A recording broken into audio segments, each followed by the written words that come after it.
Are we having fun? I am having fun. Okay. Okay. God, yes. Oh boy. Oh mama. Oh, we're enjoying it. We're loving it. I had to go out and buy a new capture card because the one that was in my computer, it was a nice internal capture card. Really good. Worked great. Was kind of expensive. And it was in my computer. That's the most fun part. It was within my computer. So before I discovered that it didn't work, I had to, tear it out and put it back in and do a bunch of shit. That was super cool. Anyway, ripped that out. It's not working. I guess from being in my computer for like the last year and me not really paying attention to it, at some point, probably fried. That's okay. We went out, we bought a new one, and then OBS wasn't working. And we all had fun. We all smiled. And then I finally showed up here. And that's great. But you know what? I don't care. I don't care how angry at the world or technology specifically I am. Because, do you want to know why? Do you want to know why? It's because today is the day when the Monke Game comes out. Today is the day that the Monke Game is... Oh, God! I hope you guys. I hope this is at least funny. Anyway, before we start, top of the live stream, I got some shit to say. I have some announcements. If you, the new show that we're working on will be out very soon, hopefully early next month, and we're already started on the second episode because a bunch of people finished their work on the first one. Want to keep them going, so.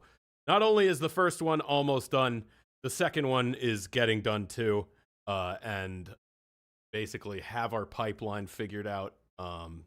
It is a full-blown cartoon-ass cartoon. It looks so much better than the preview that was at the end of Pregame Discharge.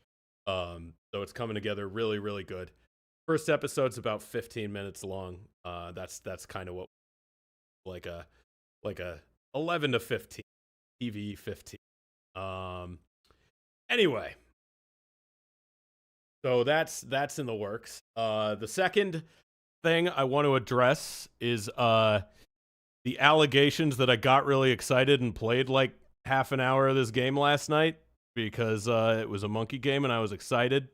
Those are spread by Obama and Hillary Clinton to disparage my image. So, yeah, anyway. Yeah, let's play some fucking Donkey Kong. I'm going to close that, and I'm going to play as my girlfriend for no reason in particular. Just to prove I have one. How about that? How about we call it that? You know? How about we just call it that? Anyway. Let's go.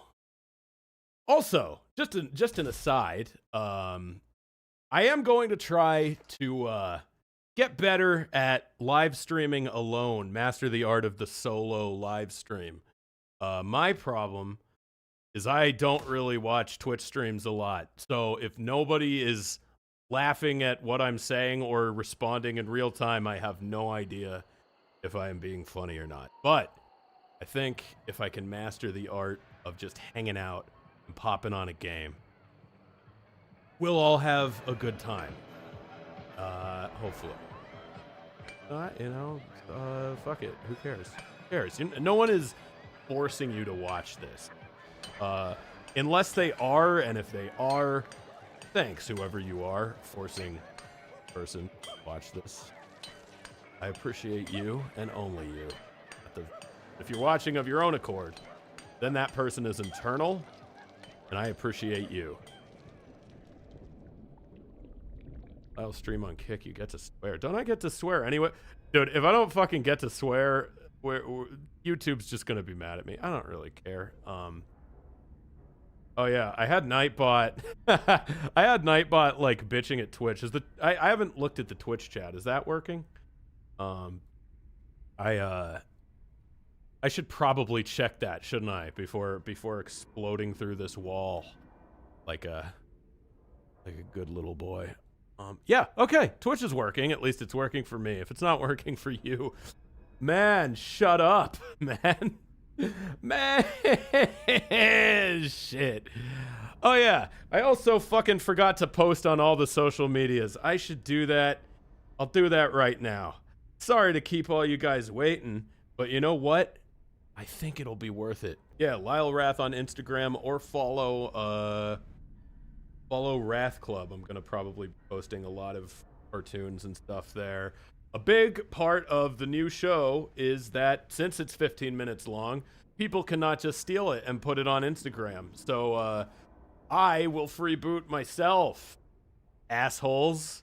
I'll do it to myself. And then what? Then what? Nothing. That's what. Can't do shit. You can't do shit if I steal it from me. Every like month or so, I got a video goes on Instagram that gets like 1 billion trillion views, and you know what? It's never on my account. It's always on some fucking account called Meme World Funny or some dog shit like that. And then you'll see a comment and it'll be like, "This was stolen from Ego Raptor," and I'll be like, "Yeah, man, thanks." Anyway. Yeah, the Pokemon one gets stolen all the time. That one always pops off. The Zelda one gets stolen a lot. I've seen Cool Driver go up. The Grandma one gets stolen all the fucking time. That one gets stolen a lot too. Anyway. Okay, I did all my fucking obligations. Are you proud of me, Mom? Let's punch through this wall.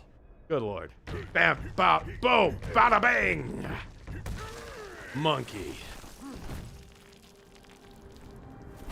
There he is.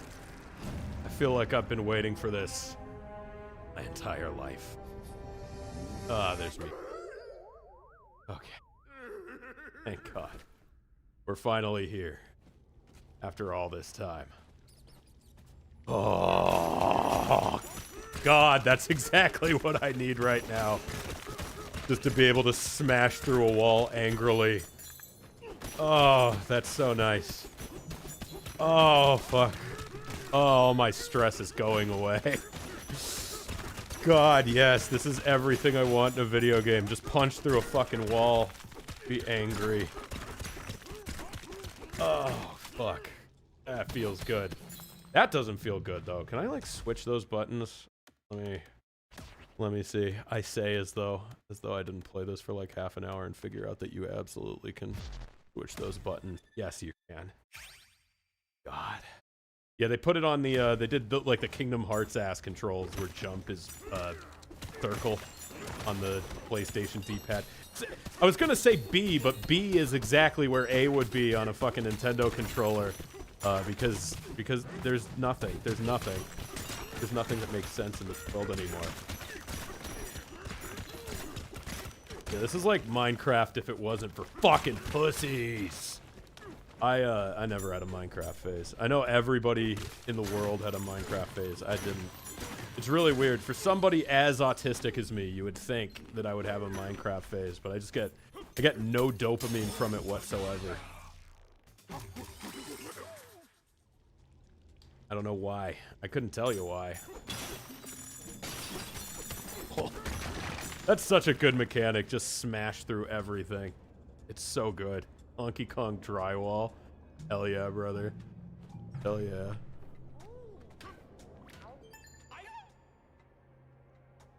Whoa, dude. How many rats, dude? Huh? That moved way too fast. I lost what you said. But yeah. Oh yeah, speaking of the rat garage, that's what the show's about. About living in a rat garage. That's kind of the premise. That's all you get. That's all you get. That's what you get for showing up to the Monkey stream. You get an exclusive look, an exclusive leak that I told people on Patreon like 3 months. That's okay. You know what? You didn't have to pay to be. Do you think your Minecraft phase was collecting guitars and knowing about guitars? Yeah, that's definitely like where my autism went, was guitar stuff. It's guitar stuff, and to a lesser extent, just like, I don't know, I like building like technical skills, or at least getting getting the absolute bare minimum to say I know a little bit about something and then getting bored. I don't know if that's an autism thing, but like, I don't know, like learning like video editing or fucking, pretty much every part of a production pipeline I can do at like a decent but not very good level, and that's what makes you a good director.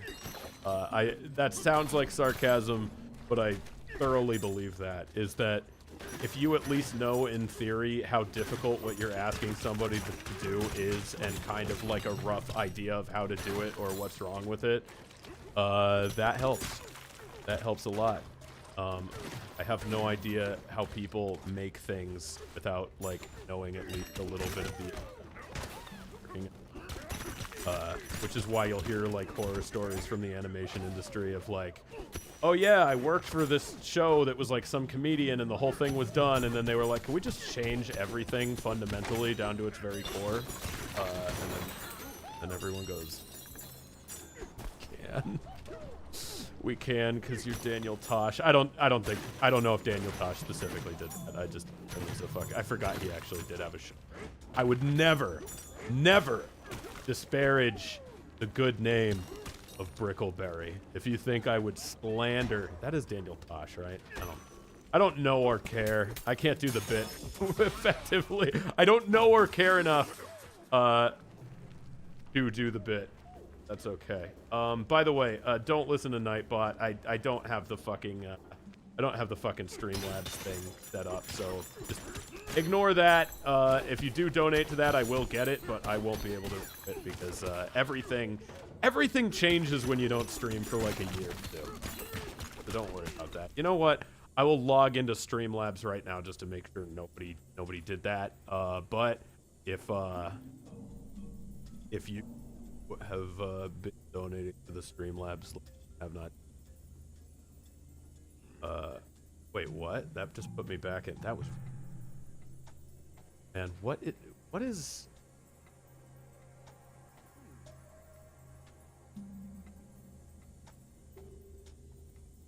Sure.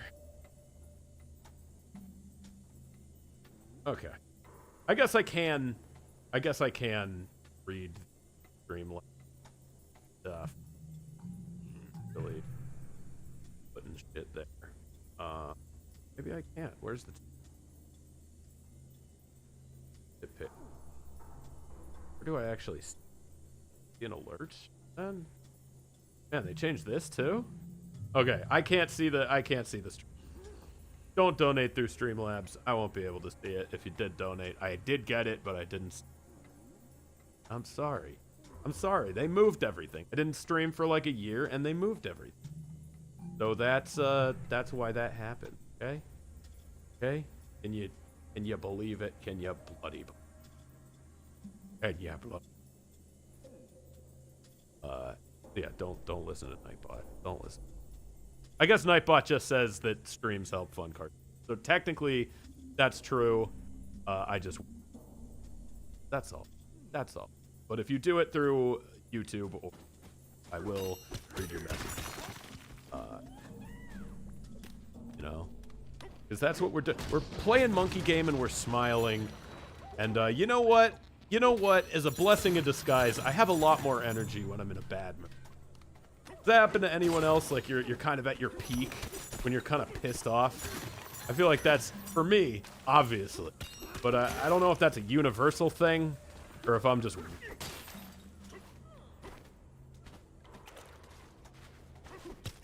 I love when stand-up comedians are given a weekly TV show to make their best jokes and make them 30-minute hits. Is that what's going to happen with your new show? No, because I don't do stand-up. But that is kind of like a lot. So I'll give you guys a little bit of a backstory. Me and Kyle have been trying to make a show in some way, shape, or form for about, God, probably at this point, and this is not all the time. This is kind of on and off. But like we took a swing at like a live action thing in like maybe like 2014, 2015. Didn't like how that turned out. We were gonna try to get into stand-up together, and then COVID hit, so we didn't end up doing that. you know, obviously we stream and shit like that, and we're buddies. We have tons of fucking inside jokes that, you know, the world is not privy to. And also we just kind of know each other, like fucking, if I'm lazy, I just say Kyle's my brother, because it's close enough, right? So all this to say is that, yeah, we kind of have a lot of material that we never got to use. And then also, because I lived in a rat garage for like 6 years, I've been kicking around a few ways to like tell those stories. I was gonna do at one point like a spoilers ahead style series that just kind of went through like different events and happenings of the rat garage, but I think it's just funnier, rather than to tell the story, to just have it happen in the show. And then if like the actual ending isn't funny, then I can just change it and be like, okay, yeah, I don't have to stick to what's strictly true. I can just do what's funny. So yeah, I think it's gonna be fun. I think you guys are really gonna like it. I really like it. I think it's a lot of fun. And I've been listening to it for like the last, like, I don't know, however. Audio's been done for like 5 months, so probably longer than parts of it have been done long. Anyway.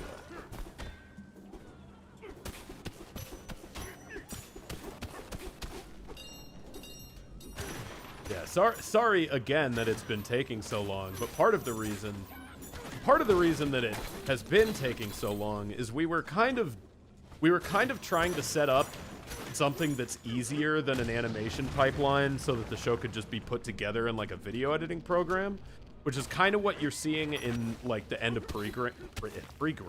Pregame is like a mock-up of that. But kind of fun fact, if you try to put a bunch of like 6K PNG sequences into a video editing program, it doesn't really work, even if you have like a crazy good computer. So we had to kind of bite the bullet and just learn how to set up like a real ass animation pipeline. But because we did that, now it's just a real ass animation, and it looks way better than that clip. So that's about all I can say about that, which is pretty much all of it. That's pretty much all there is to say about it. Yeah, it's gonna be fun. Lyle, do you listen to the band Vild Hardtep? No, but it looks very Scandinavian, which probably means it fits.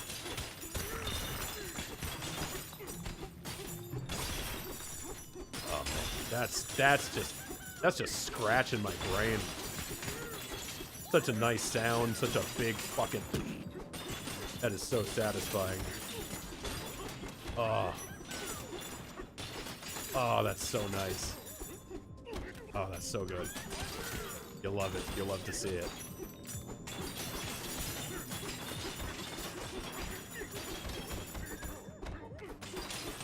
Ooh. Will you try Rob Scallon's game Fretless? Yeah. I mean, I like Rob Scallon. I didn't know that came out. But yeah, sure. Seems cool. Phil, did I say it? Did I say it? Is Phil here? Coming to call my friend a fucking slur! Damn it, Phil. How's it going, brother? Dude, I'm like, my eyes are glassing over. This is fucking so... I love this. See, this is scratching my brain. Is that why I don't like Minecraft? Is just because when the terrain explodes, it's just like... And in this, it just blows up, and I'm like, yeah, that's awesome. Is that really all it comes down to? I don't know. I always just kind of assumed it was because I had a creative outlet and I just felt like I was wasting my time, but it might genuinely just be because the terrain doesn't explode violently when you punch it.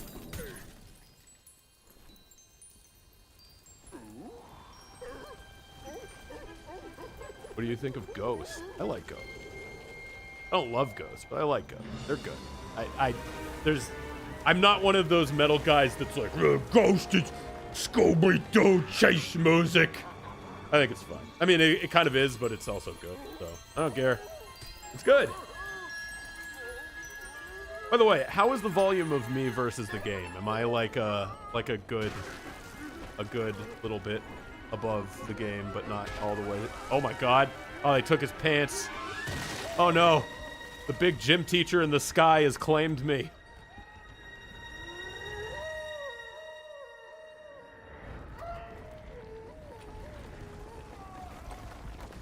There I go. You fuck with any new metal bands? Yes, with the asterisk of like, I kind of fuck with like new metal bands that aren't really like stereotypically what you'd associate with new metal. Like I like Lamb of God. Is that new metal or is that like groove metal? I don't know. I feel like I grew up in the era to be adjacent to a lot of new metal, so I kind of like certain new metal bands that are just heavy. But I don't know. Like new metal / metalcore, I feel like there's a lot of, oh, there's that one part of the song that I don't like.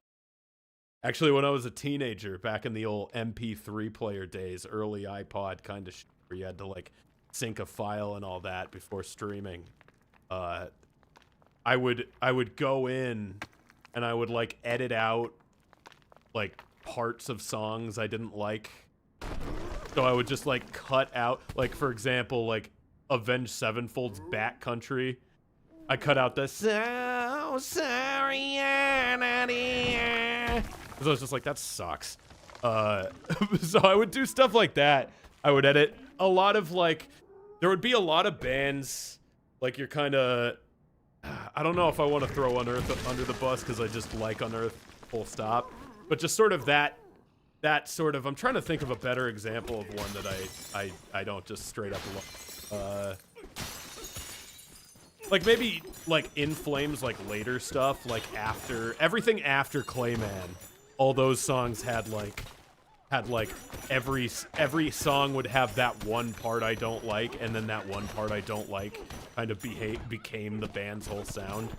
So I would, yeah, like I remember I would listen to fucking, there's a song on Reroute to Remain called Trigger. Nobody is gonna know what the fuck I'm talking about, but like the one of you that actually does, I like cut out like the clean singing section of that.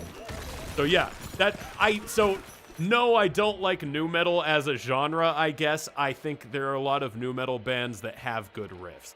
Maybe that, and every now and again, a new metal song will kind of, just by complete accident, like, roll away from, like, the 3 or 4, like, new metal conventions that I don't really like. I'm not really a huge fan of breakdowns unless they're really, really sick. And I'm not really, like, a huge fan of, like, specifically, like, alternative-sounding clean singing. I never really got into, like, the emo alternative stuff. Like, I never had a My Chemical Romance phase or anything like that. I don't like vocals that sound like that. So a lot of like new metal metalcore stuff kind of has that sort of shit. Favorite tunings, for 7-string I like drop A, and for 6-string I like D standard or drop.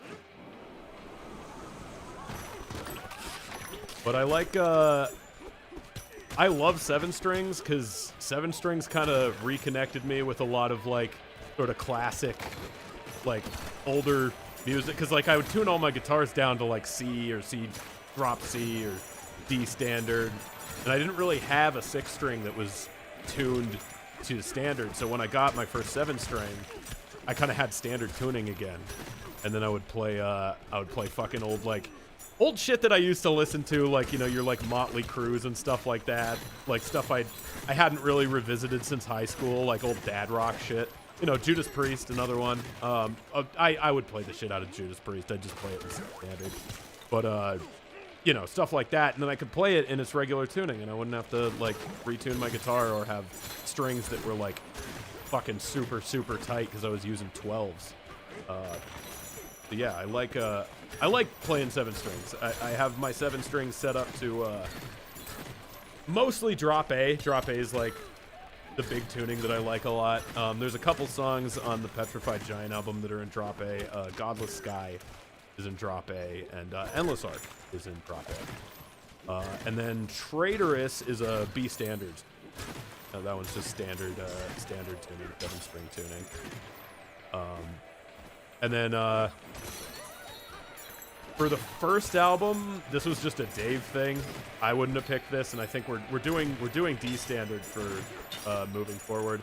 But our 6-string stuff for the first album was in E flat, which is like the tuning that a lot of like, you know, your Exodus and like sometimes I think Pantera for the most part was like E, but I could be wrong. B, like drop D, but they might have used flat. Favorite Riffery album? Oh, Periphery, the old Perif. That's a hard one. I think Periphery 2 is the one I kind of like got into the band with, so I sort of have a little bit of nostalgia for that. I think specifically the vocals got really, really good by Periphery 4. Periphery 4 and 5, like Spencer's vocals are fucking insane on the album. And I think both those albums have some of my favorite Periphery songs. I think that every album their sound gets like a little bit better. But yeah, 2 and 3 I think is like start to finish listens are the ones that I don't even know if they're the best. I just think they're the ones that I listened to. You know, when I was getting into the band, those were the kind of the ones that I started with. But it's, you know, it's whatever. Also, full disclosure, I'm friends with Misha. So, you know, I'm a little biased because, like, he was showing me, like, Periphery 4 shit, like, before that came out, and I was like, I get to hear it early. And I was like, yeah, man, that's cool. But, like, it was, like, when now I genuinely am just, like, whatever with Misha because he's, you know, he's my friend. I've seen his asshole and everything. Don't tell him I've seen his asshole because he doesn't know that yet. But, no, but back then it was like I had just met him, so I was like, holy shit, this guy's so fucking cool. He is. He's awesome. Misha's Bolt stuff and Animals is got me in Prague in 2009, 2010. Yeah, I fuck with Animals and everything. I fuck with all those bands. I mean, it's really like it's kind of a small space, and you know, like just being somebody who's like part of like a wider industry, I can kind of like just hang out with guys like that because, you know, like they are very, very famous in the niche that they're famous in. But like, I was at a Necrogoblicon concert about a month ago, maybe not that long ago, I don't know. And Misha was there, and he was kind of laughing because people were like stopping me and being like, dude, hey, what's up? And he was like standing right there. He was like, I forget people recognize you at these things. And I'm like, yeah. And they were like standing next to Misha Mansour, and they didn't even know it. That's okay. No, Misha's like the coolest guy in the world. He's like genuinely one of my best friends.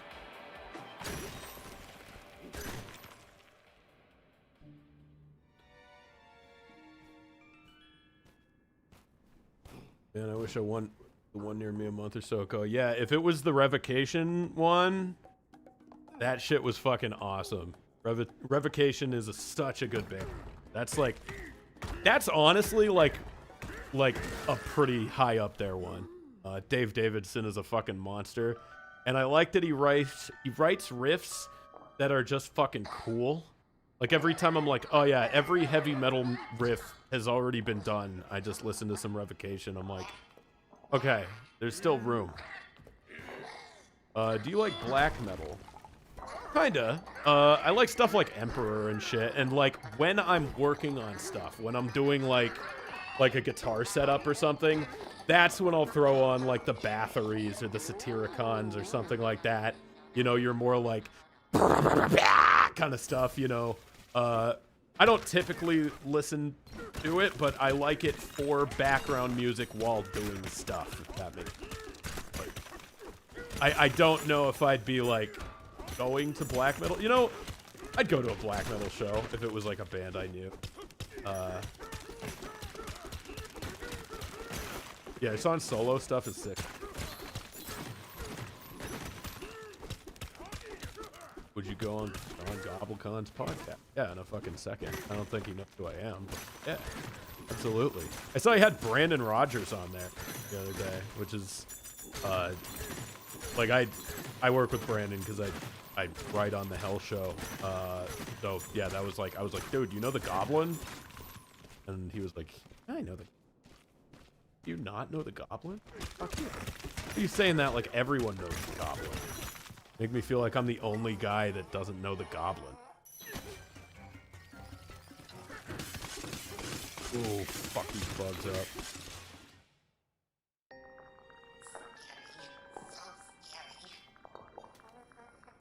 Don't be scared, little rock. I will smash you open and eat what's inside. Oh shit, he could scratch his head and rub his belly? That's like next level coordination. And he can whistle? I can't fucking whistle. Genuinely, that monkey can do things I can't do. I mean, other than, well, no, I could, listen, I could fuck up a wall. You got like a white monster in me, I could fuck up a wall. Actually, it fucking reminds me, I got one right here. Not a white monster, it's a ghost blue raspberry Sour Patch Kids, which is discontinuing. So every time they have them at the store, I buy one, thinking it's gonna be the last time. And then it's not. They just kind of haven't gone away. They will though. Apparently they're going away, which makes me sad. That is a good ass mixer, by the way. If you can get it, Ghost Sour Patch Kids, mix it with vodka. It's like a nicer vodka Red Bull, and I love it. And I'm gonna.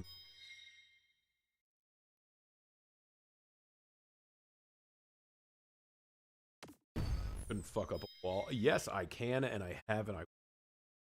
Would Brandon Rogers be kind to me? I can't speak for Brandon on who he would or wouldn't be kind to. He's generally a pretty kind person, but when you piss him off, he goes ultimate Brandon, and you don't want to piss him off. You don't want to piss him off. You don't want to see what power he has ultimate Brand. I'm talking about. As far as I know, he's nice to everybody. He's like also. Oh yeah, I was in a. Me and Monica were in a Rogers a while ago. I don't remember what it's called. It was something about it was with the character that's got the tribal tattoo. I forget exactly. It was just called like a sentence. That's why I don't remember what it was called. We're also on Class Acts. There's an episode of Class Acts that I'm on, and yeah, Monica's in a different one. The different one or the same one? I don't know. Watch Class Acts. It's good. And I'm in an episode for like 10 seconds as an old man. And he had me like demolish a fucking birthday cake. I was like ripping into it with like my bare hands. The shot's like, it's like in the background for like 2 seconds, but it got everywhere, man.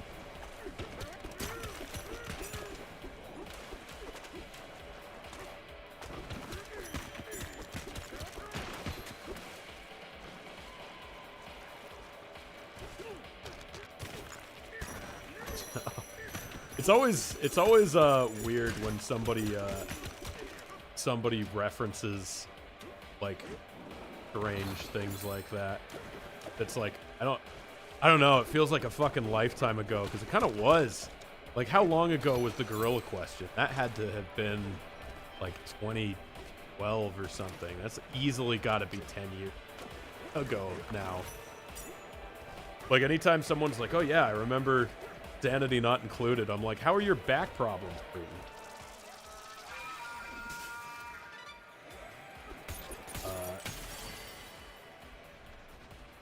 Oh, Tomar raided. Thanks, Thomas. Thanks, buddy. I miss Tomar. He just went home from hanging out with us. and a lot of fun. He made the world's greatest burgers. Sometimes good things come to those who wait. No, I forget. Did we tell this story on an episode? I don't want to double tell it. If we did, you know what? Fuck it. I'll double tell it. And then you can watch Oni Plays. And you can not tell them that I reused the story. No, Chris's grill. Chris's grill had like an oil fire on it. And I guess they never addressed the issue of the oil. So when Tomar fired it up to make everybody burgers, we like invited people over to like have burgers. And Tomar was like feeling good. He was like on top of the world. He's like, I'm gonna fucking nail this. And then we fire up the grill and it like immediately like catches fire again. and we had to fucking Tomar was like determined not to give up though. So he was like, I gotta do it. I don't know why I fucked up. And I was like, dude, no, it's fine. You didn't fuck up like anybody would have fucked up, you know, not fucked up. This would have happened to anybody that turned on the grill. You were just the guy that was like nice enough to volunteer to cook the burgers. So he went in and he manually made every single burger on the stove and brought them out like one by one because he just refused to let that fucking thing defeat him. And it took a really long time, but you know what? I appreciate him. No, Tomar would pull his friends out of a fire and he would put you, his enemy, into a fire. But don't you fucking dare cross him. Don't you fucking dare. Also, thanks for the raid, buddy.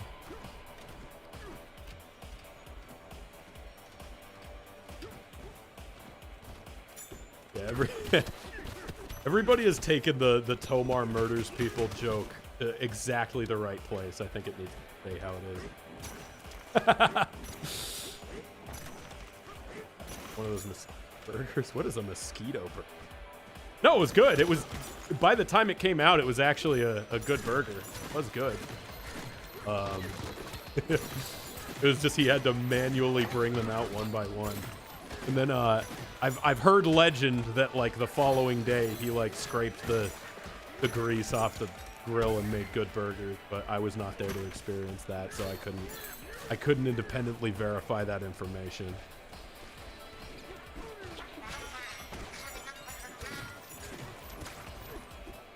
Tomar's dad aren't going well. I mean, I don't know if I can speak on that, but you're welcome to ask him at twitch.tv/Tamamoto, I think is his thing.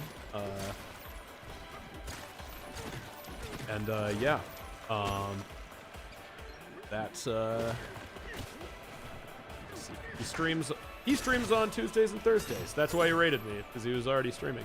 I didn't even think of that. I probably would not have streamed at the same time as him if I would have known, just because I don't like to steal viewers from my friends. Although I don't know if that's what anyone considers it. I don't know. Maybe if I get a schedule together, I'll do fucking Wednesdays. How about that? And then there will be Tomar on Tuesday, Lyle on Wednesday. Wouldn't that be grand? I don't know. Don't hold me. I don't know.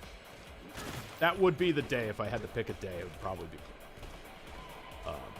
But I am going to have a little bit more time right now because my work is almost done. Almost. I've got a little bit more, but for the most part, I'm doing good. Also, to the guy that asked about that and I think donated something, I can't see on this app, but it was highlighted.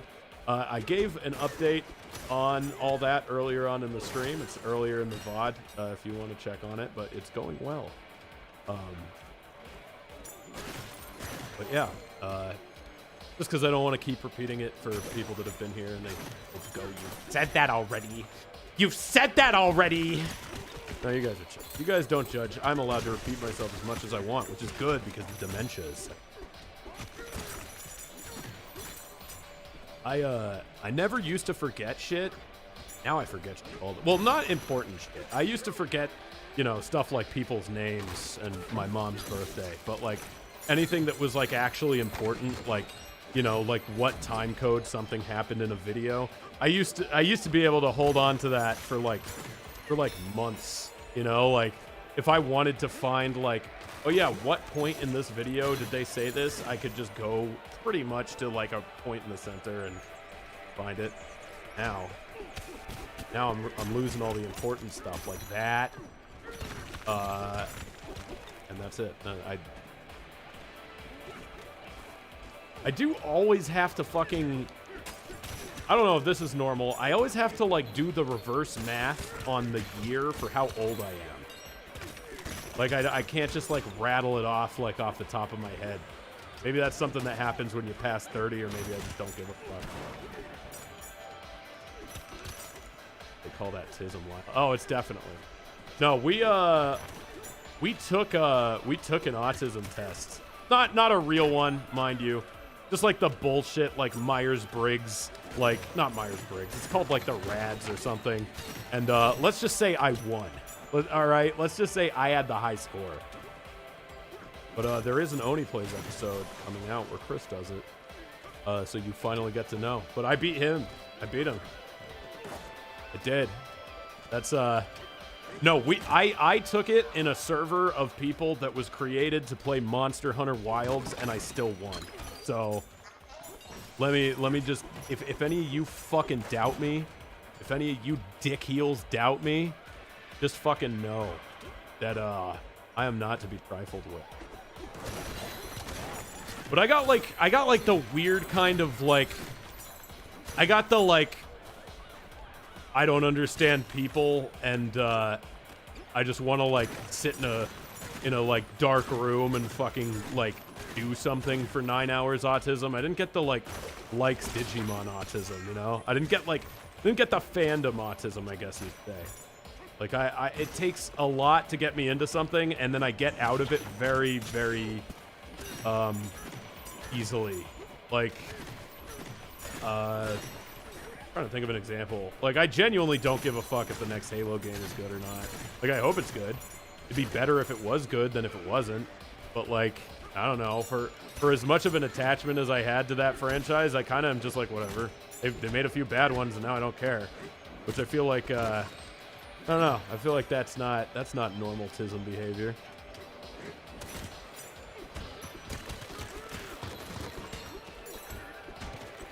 Okay, I need to. I've been zoning out and just punching shit. Let's get moving. Let's do something.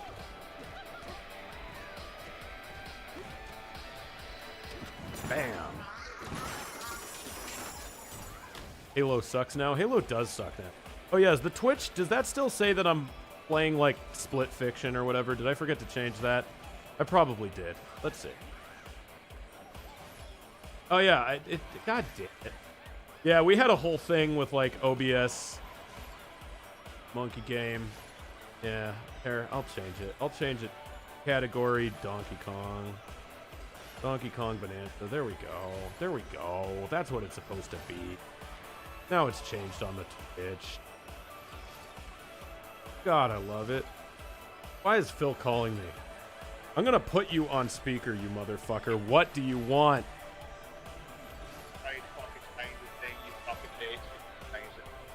Oh, okay. Are you not like a mod or something? Can you not do that? You are supposed to be wiping my ass.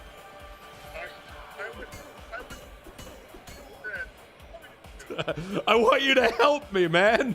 I want you to help me. Anyway, love you, brother. See ya. Okay. Phil was literally... maybe people were like, oh, it says Phil's supposed to be on this stream, and then he wasn't. Maybe he was just watching his own ass. Maybe I'm giving too much credit to Phil's altruism. Hope you play Infected for the PSP because there's so much Slipknot. Sounds rad as fuck. I do genuinely kind of have nostalgia for like I never used to listen to Limp Bizkit, but I have nostalgia for Limp Bizkit just because it's like, it's funny. I don't know. Like that whole like fucking Papa Roach ass, like, I guess you'd call it new metal. Would you call it new metal? I guess so. I don't know. But I have nostalgia for that now, even though I was kind of not really into it at the time. I don't know. In high school, I was listening to like fucking like Slayer and Judas Priest and shit.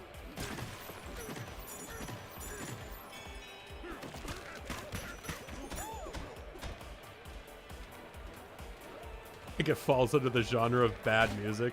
You're not wrong, but it also kind of fucks. So, I don't know.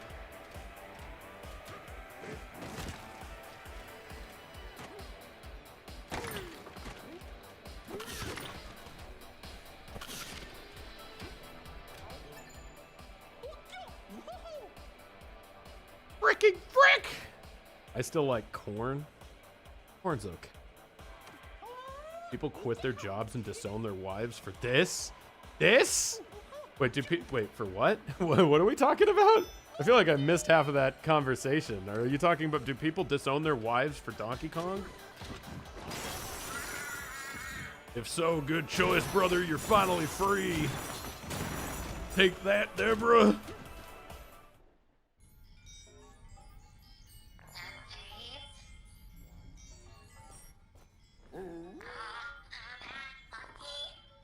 Remember when people used to argue whether Slipknot was real metal?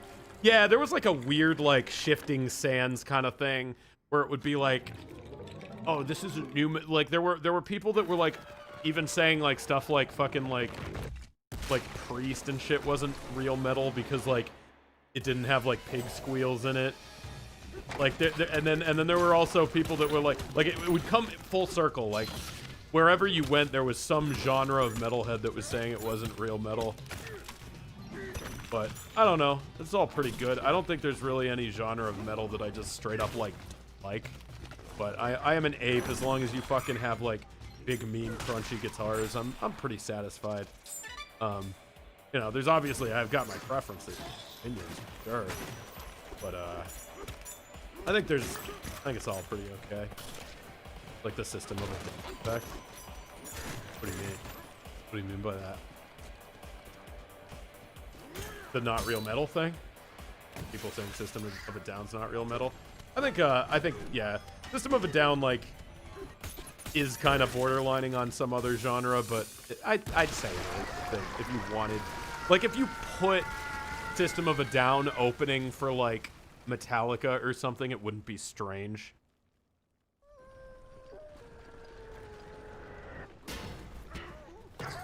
Metal without elitism is like jazz without horns, or jazz without elitism. No, I think you need a healthy balance. I think you need elitism to keep pushing things forward, and you also need you need just people that are happy to bang their heads, and you also need to let bitches in so they could throw ass. Or just enjoy it. I don't know. But either or. Every band says we're not bound by genre. I think System of a Down is hard to pin down the genre of. I think it does I think that's a genuine, if System of a Down says that, I go, yeah, okay. That's fine. But yeah, I mean, like, I don't know. I guess my band's kind of like that too, where it's like, are we thrash? Are we groove? I don't know. I just say we're heavy metal. Whatever fucking Trivium is, I feel like if we opened for Trivium, that would really fit, you know? I don't know what I'd call Trivium either. Trivium's just like heavy metal, you know? You listen to King Gizzard? Yeah, a little bit. Never been like a permanent rotation thing, but I've listened to all their stuff, or at least all their stuff as of whenever I got into them, which was probably like 2015. So I don't know if they're. I don't know anything about them. I don't know if they're still around or if they're still doing stuff. My band is 70s folk. Sure, man. How similar is rock compared to metal? I've never really thought I've been into metal, but I've been debating listening to something in that genre. I'm just kind of curious. Here's the thing about heavy metal, right? Is anything with like crunchy guitars gets called heavy metal, and it's not inaccurate just because it's such a broad genre. Like, I bet I could recommend you a heavy metal band that you would like if I knew the other kind of music that you liked. I generally, if I'm gonna like recommend like a starter metal band to somebody, it kind of depends like what they actually are like otherwise. Did I just not take that because I think I just didn't take that upgrade because I pressed the normal button instead of the Japanese yet button. But I think I would say generally, if I'm gonna recommend heavy metal to people, I usually start with something like modern and power metal-y, like Beast in Black or something like that. Very easy to kind of wrap your head around, very fun, very like kind of like mainstream adjacent. And then I kind of like to throw in something like a Children of Bodom or like a Early in Flames or like a Death Clock, where it's like I would definitely not just like look them up and I would pick like a more melodic song, like Bodom After Midnight is a good one, or like I don't know, but the reason I like recommending those off the jump is because it makes you feel like you're in the deep end even though you're not. Like they're still really melodic and they have like good hooks and stuff like that, but they have the growling vocals, and the growling vocals are very on the beat, they're very melodic, they're very drum-like, and I think that helps people kind of wrap their head around like what's going on with the growling, you know? Because if you see the growling as like it's a piano, it's not gonna work. If you see the growling as like a drum, then it works a lot better. So I feel like bands like Children of Bodom or like Early in Flames or like Death Clock, or you know, Amon Amarth or whatever, just pick your poison. I think those are good for getting people into it in a way that makes them feel like, oh yeah, I'm really into it. That's really heavy. Even though, you know, it's not, but it sounds it, you know, it sounds the part and it sounds good, and a normal person could go, that's like a good, like groovy fucking song, you know? Yeah. Another one to check out, like Devin Townsend. Like if you look up like Devin Townsend Kingdom, that's a really good, I don't know, Devin Townsend's kind of a weirdo. I don't know if there's really much that sounds like him, but Devin Townsend's great. Me and my girlfriend went and saw Devin Townsend live, and it was the first concert that I've taken her to. She had never been to a concert before, and I've taken her to a few. I've taken her to Dream Theater. I've taken her to Death Clock. I've taken her to... What else have I taken? Did I take her to Necrogoblicon? Not the last one. No, I didn't take her to the last. No. I've taken her to a few. I've taken her to a few that I thought she could handle and have a good time at. But she's never known the bands, like, going in. Devin Townsend was the first one where she actually knew the band. She was so fucking happy. It was so fucking good. I've seen Devin Townsend 3 times, and every single time has been, like, weirdly sentimental for me, and I'm, like, not a sentimental guy. But, first time I saw him, he opened for Obscura and Children of Bodom. Well, no, Obscura opened for him, but it was with Obscura and Children of Bodom. And, that is probably like the best concert I've ever been to in my entire life. It was like Old House of Blues in LA, which doesn't exist anymore. Some chick that was with her boyfriend made out with me, which was kind of weird. I saw like a fuck, what's that? Like a Twin Peaks-esque, like huge ripped skinhead holding a tiny Asian twink, and they like pointed me to the bathroom, and I was really drunk, and I'm still not sure if it happened. And that was a really good show. And it was like, it was the first time I had ever heard Devin Townsend.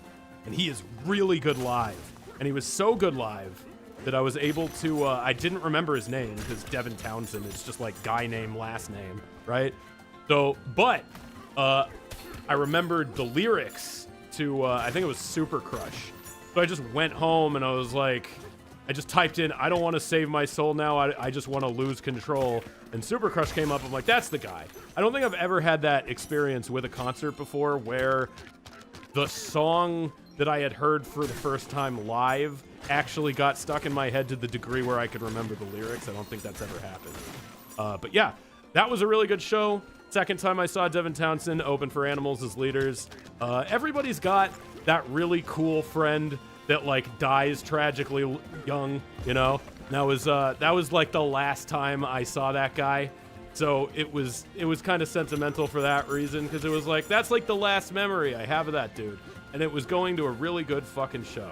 That one's sentimental for that reason. Again, I am usually not a sentimental guy, so, you know that means a lot when even I'm like, I remember that for a reason. Anyway, and then last time I saw him, it was with Monica, and it was great, and it was a lot of fun. And he's taking a break, so it was like the last chance to see him. It was the last show he was doing of this tour, which is going to be his last tour for a while. Knowing Devin Townsend, he'll probably have like 5 more projects going next year. And he'll be like, oh yeah, I was going to take a break, and then I didn't. But who knows? He deserves a fucking break. So yeah, we saw him on the last show of the last, tour he's going to do for a while. So it was really good. And yeah, amazing every single time. He's always fucking good.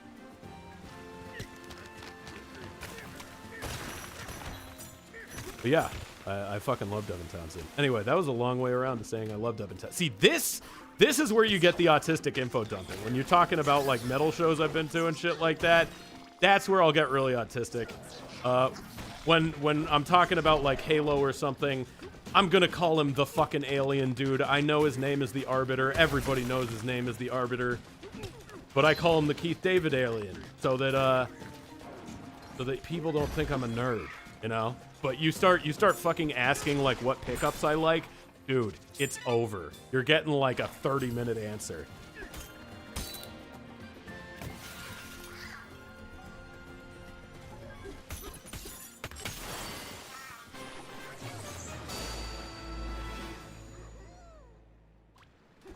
Oh, you lost $75 at the casino? Well, you know what your problem is that you stopped too early.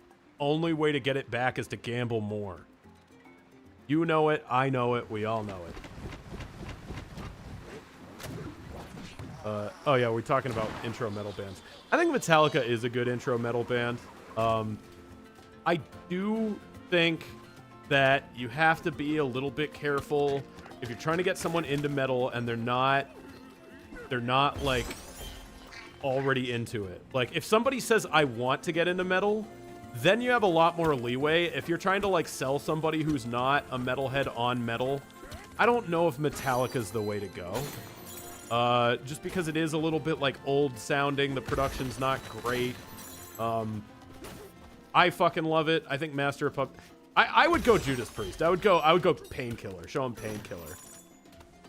Painkiller is probably the coolest song ever fucking written. And if they don't like that, then they're idiots.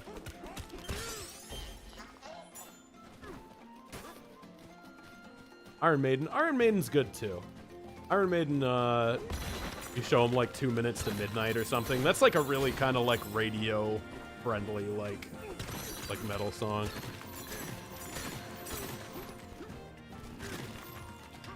Run to the Hills is all right too. Run to the Hills is like, that's like Iron Maiden's like We Will Rock You thing, which isn't a bad thing. I think that song's a little overrated, personally. Judas Priest vocals suck balls. I'll fight you. I'll fight you. Oh, Marty's here. Oh, we should, dude. If you wanted to cover Pain, see, here's the thing about covering Painkiller. It's kind of impossible to do better than the original. It's not. I think that there's room in some of the classics to be like, I could do it. Me with my modern production and as many takes as I want, I could get something. I genuinely don't know if I could get a better sounding Painkiller solo than Glenn Tipton. I don't think I could. I think like that solo, it's not the fastest solo in the world, but it has a lot of personality, you know? Your hands would... Yeah, I mean, I can play that solo, but it's, I can't play it as good.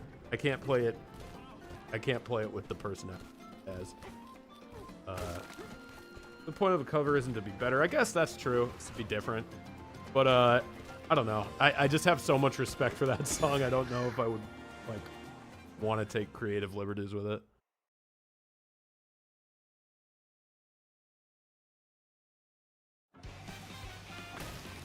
I wouldn't start with metal. I would start with metal adjacent. I guess you could. I guess you could start with like the kind of like Guardians of the Galaxy sort of music, you know, like your fucking what's on there, like Motley Crue and shit. I don't remember exactly what was on his like Guardians of the Galaxy mixtape volume whatever. But like stuff like that, like you're sort of like classic rock, but like almost kind of borderlining on it. I guess hair metal wouldn't. I mean, hair metal was when it went radio, but I think honestly, you show him fucking Beast in Black or something, and that will hit a lot harder than like a Motley Crue. Personally, unless you consider hair metal real metal? I'm sure if it's good. I mean, yes, it is. I like Motley Crue. I fuck with Motley Crue. They're like a lot heavier than people give them credit for, but that's probably the only. You know, no, I like Rat and Poison and all. No, I like hair metal. Fuck it, I'll just say it. Yeah. It's fine. It's whatever. It's not like my go-to, but this is, I don't know. Sixth. I have heard Sixth. I couldn't tell you what they sound like off the top of my head. Kickstart My Heart's such a damn mood. Yeah, Kickstart My Heart's good. Livewire fucks. Livewire is probably my favorite Motley Crue song.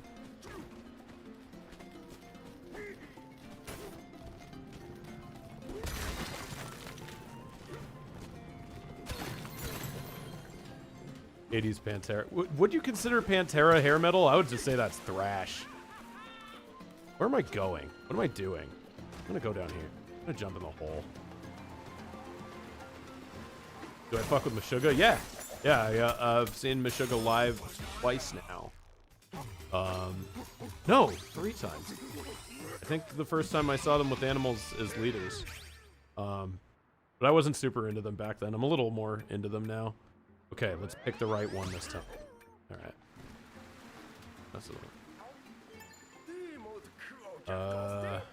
Yeah, Meshuggah's good.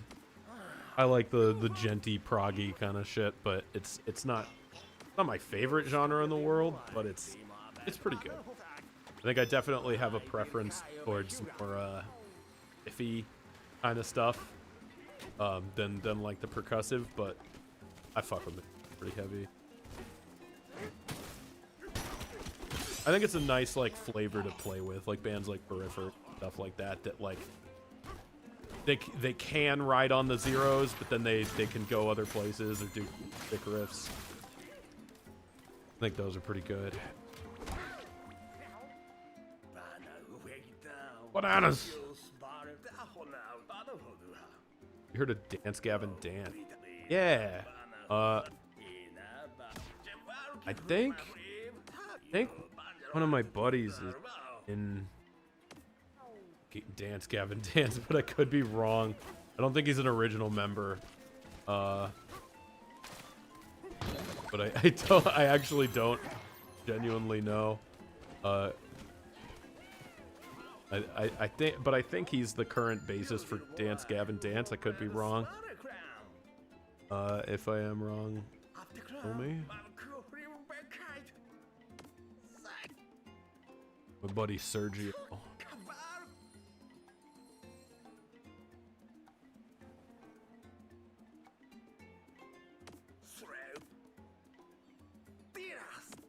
I feel like unless it's you repeating the question, I feel like I've been asked like 3 times if I like. Yeah, I like.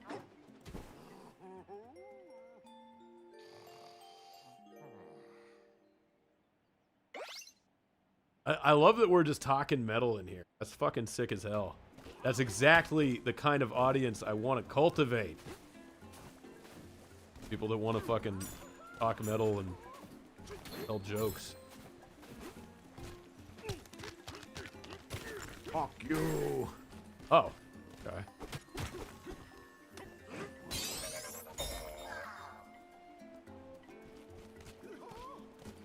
Have I taken the wean pill? I have not taken the wean pill. I do like Faith No More. Or rather, I like Mike Patton. Faith No More is good too. But like, I would generally say I'm more of a Mike Patton fan than a Faith No More fan. I like I fuck with Mr. Bungle. I'm one of those. Oh yeah, like that's the real project. but yeah, I like Faith No More.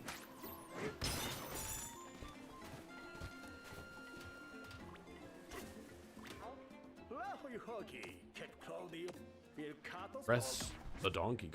I don't give him. I would think. There's stats on the pants. There's stats on the pants. Eric, I could buy his like CEO tie. I guess I'll get the pants. There's stats on the pants. Give him the stat pants. Whatever. Would not put him in pants if I had the choice, but that's, you know, neither here nor there. And I will not elaborate on why. I will not elaborate.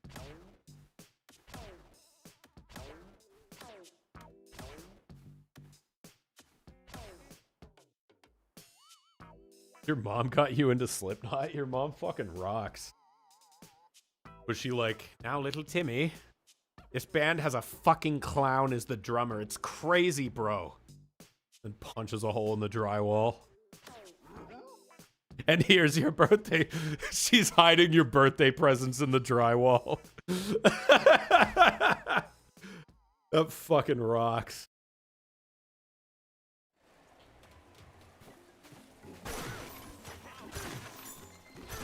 You think The Rock gets cool outfits? I don't know. I'm 90% sure The Rock is going to be revealed to be a little girl, like on the cover. But, I don't know that for a fact. Or maybe I do, I don't know. Was that in the Nintendo Direct? If so, I probably saw it and subconsciously forgot it. Or thought that I forgot it and subconsciously remembered it. Either way, that's probably what's gonna happen. What for with the Rock. Can't see the Elder with the bridge out. Well, someone better fucking build it then, you dipshit. Oh, you can punch him. Oh no, you're high-fiving him. That rocks. Oh wait, you could, I forgot about this. You could shake the controller and like fucking, ooh. Okay, that's cool. That's so cool.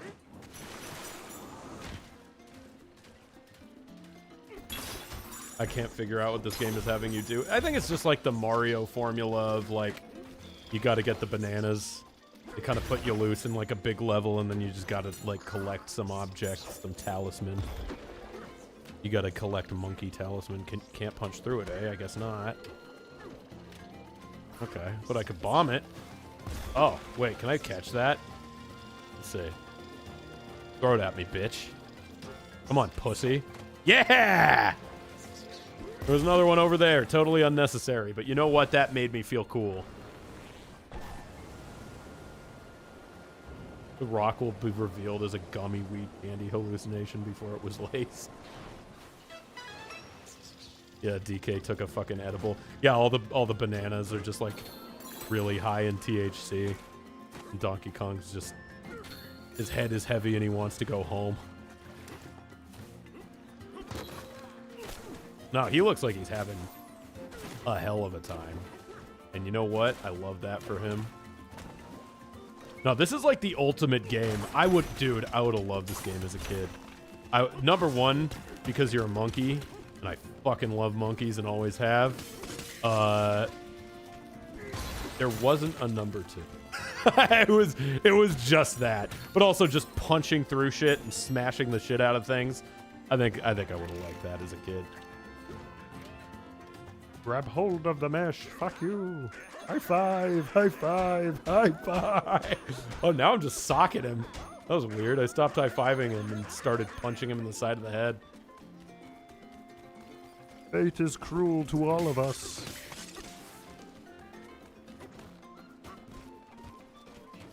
So the show I'm working on right now, by the way, so people are asking about it like it's a sequel to Pregame Discharge. It has nothing to do with video games. I'll just tell you that right now. It's just a cartoon. But I think it's gonna be fun. I think you're gonna like it. Again, top of this stream, I said a bunch of stuff about it. I don't want to just repeat everything that I said. Especially not for the people that are watching after the fact on YouTube, which you can do. I'm just going to leave the streams up. I was doing the whole separate stream channel thing for a while. Now I'm just gonna kind of leave them because it like separates the streams from the videos and shit like that. Yeah. Opinions on Kendrick Lamar. You know, no one's gonna believe me when I say this. I'm not typically a dude that listens to rap, not because I don't, like, I'm not one of those fucking people that's like, rapping country, blah, blah, blah. But I just am too autistic that if I hear, like, a repeating sample too much, it just starts to sound like an alarm clock. So, Kendrick Lamar, I've always kind of liked, because whoever does his beats, like, actually puts a lot of effort into them. So, like, I fucked with, like, To Pimp a Butterfly and shit. Like, there was, like, I don't know if anybody was watching the stream at the time remembers this. Like, I was going, like, everybody want to cut the legs off him! Like, fucking King Kunta all the time. So, yeah, as somebody who's not really into rap at all, but, like, kind of had, like, this one, you know, there's a few. I like Big Crit. I like Ludacris is okay. You know, like the 90s shit, you know, that kind of stuff. I think everybody kind of has, like, at least a little bit of soft spot for, like, fucking your DMXs, shit like that. But, so yeah, for me, it was, like, it was always weird because Drake, I've always seen him as, like, the guy who makes music for, like, sorority girl sleepovers. So I always thought it was weird when people were like, oh yeah, Drake's like this big hard rapper and he's the GOAT and da-da-da-da-da. And it's like, this isn't really my scene, so I don't really have any space to talk. But I just thought that was weird, you know? So seeing like the obscure guy that, like, I was like, oh yeah, I don't really, not huge on rap, but this guy's pretty good. Seeing him just kind of be the guy that takes him out was really, really satisfying to me in a way that probably, like, I otherwise just would not have given a shit. But because it was, like, one of the few guys I actually listened to, it was like, oh, okay, that's cool. And now it's like, now I feel like, oh yeah, if you go, I'm not really into rap, but I like Kendrick. You're like, oh, so you're like one of them Twitter honkies, huh? You're like one of those. So I'm like, I'm happy for him. And I don't really give a shit if something I like goes mainstream. I'm just like, whatever. I'm happy for the success. But I do feel like now it's like, oh damn it, I had like this, like, I had my, because Kendrick Lamar wasn't huge either, at least not at the time. He is now, but like, he wasn't like the biggest name, so it was kind of like a deep cut to be like, oh yeah, I like Kendrick. It's like, okay, you're not one of those people that just, you know, listens to the radio shit. But now I guess it is. But you know what? Fucking respect to the guy. He managed to go to the Super Bowl and call a dude a pedophile. That's really funny. I don't like rap, but I like Eminem. Yeah, that's a better one. I still have, you know what? I still got clipping. Clipping is like my like, okay, here's my deep cut, so you don't think I'm super white. Clipping's good. I mean, even though I think that is like a side project of like a Hamilton guy. I'm not sure, but clipping fucks. Look up. I think it's called Blood and Fang is the song I usually show people. That was a really good one. Yeah, clipping's fucking.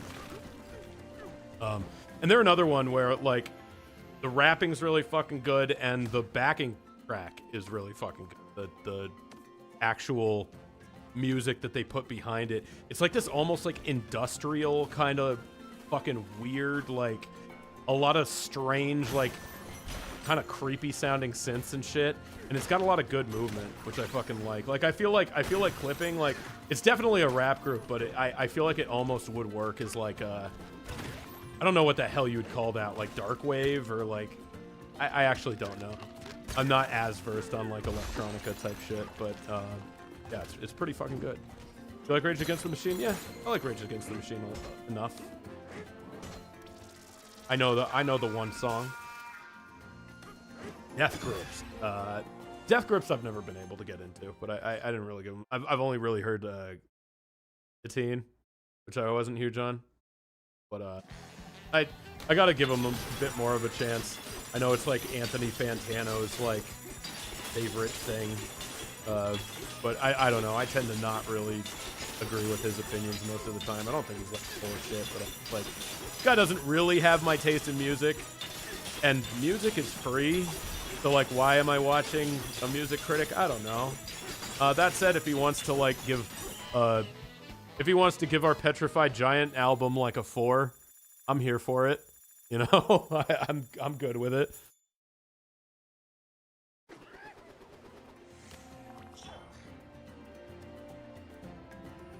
I'm positively stimming with all the, yeah, it's true.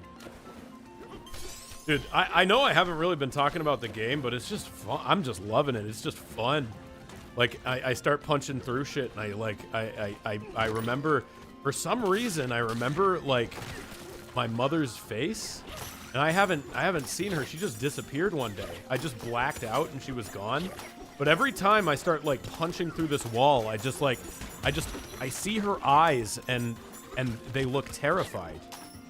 And I like it for some reason. I don't know why, but, you know, I don't, this game just awakens something primal in me. I just zone out and I just think monkey. This game looks like a giant ADHD trap. Yeah, I definitely have caught myself 3 or 4 times, like just crushing a whole wall and then realizing, oh yeah, people are watching. I should probably like do something exciting. Monkey first. Some good late Led Zeppelin would be good proto metal. I also feel like Queen is good like proto metal. Like you listen to something like Prophet Song or some shit like that, or just like, yeah, any of that shit. Fucking you know, Jethro Tull won the first ever Grammy for heavy metal, which I think is weird, but at the same time, Aqualung fucks.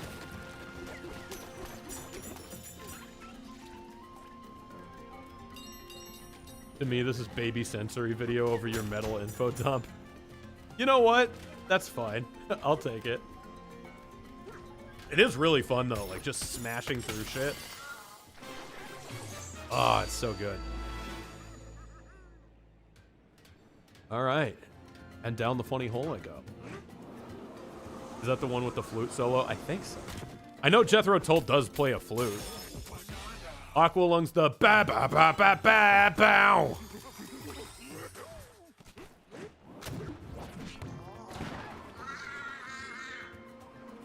You know what I got really fucking hard into, which is I don't think metal. It's just kind of, it's like if Pink Floyd like continued. You know what? No, he's kind of weird. He changes around, but Steven Wilson, and more specifically like the stuff he did with like Porcupine Tree. I fuck with Porcupine Tree pretty heavy. Johnny Cash was the original sad white boy. I don't know if he's like sad. I wouldn't. I guess Hurt's kind of sad, but usually, well, no, hold on. I'm thinking of Elvis. I don't know why I briefly was like thinking like, I don't know about a hound. No. I don't know why. No, Johnny Cash he's got some. Yeah, he's got some sad ones. He goes sad once in a while. That's what he says. He goes, I'm going sad. I named my son Sue, so he beat me up when I went sad. Oh, you fucker. There we go. Killer like that won't stand a chance against the Baboomba. Oh, shit. Was that what that was totally what I was supposed to... Oh, it threw back. Okay. I was like, that was what I was supposed to use to blow this shit up. Get fucked.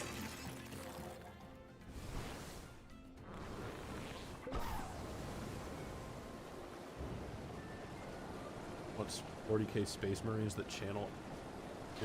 They do the leg wiggling. I'm wiggling my leg. I give it all for the Emperor. Wiggling my leg. I don't know fuck about Warhammer. I feel like I've played like 4 Warhammer games, and I think that they're fun, and I think that they're cool, and I love the universe, and I still know fucking nothing about it. I really like Darktide though. That was a really fun game. I played a lot of it. And then I kind of just got frustrated with like the end game grind, and I stopped. I know that they updated it. I'm reading more than just Twitch chat. I have something that combines Twitch chat and YouTube chat. Unless you said that on Twitch, guy who just said I think Lyle's only reading Twitch chat. I think I'm reading both. Knowing me, hold on. I'm gonna open up YouTube real quick and just double check that this like chat combiner is actually grabbing everything from everything. Let me just make fucking sure. Let me see. I will tell you shortly if I'm only reading Twitch chat. If I have been, it's been an accident. I can at least guarantee that one. But you know what? I was an accident. And I turned out... Well, I turned out. You're reading both? Yeah, I thought I was reading. Okay. So is Pauline the Purple Rock? That's what I think. Okay, yes. I can see both. If the Twitch chat is opening the pit to conversation better, I can't be the judge of that, but yeah, no. I am just I'm just reading everything. I think Lyle likes Twitch thoughts. Dude, I have no idea what is going on with the culture of anything. I do not like communities in general online. I've never been really a part of one. I think Newgrounds is probably as close as it gets. But like, I don't know. I would never consider myself a Twitch streamer or just a streamer in general. Never consider myself a... I don't know what I'd call myself. I'm just a guy who likes to make shit, and then that shit goes on the internet, because where the fuck else are you gonna put it? If you were gonna pick up a second instrument, what would it be? I think, you know the weird thing?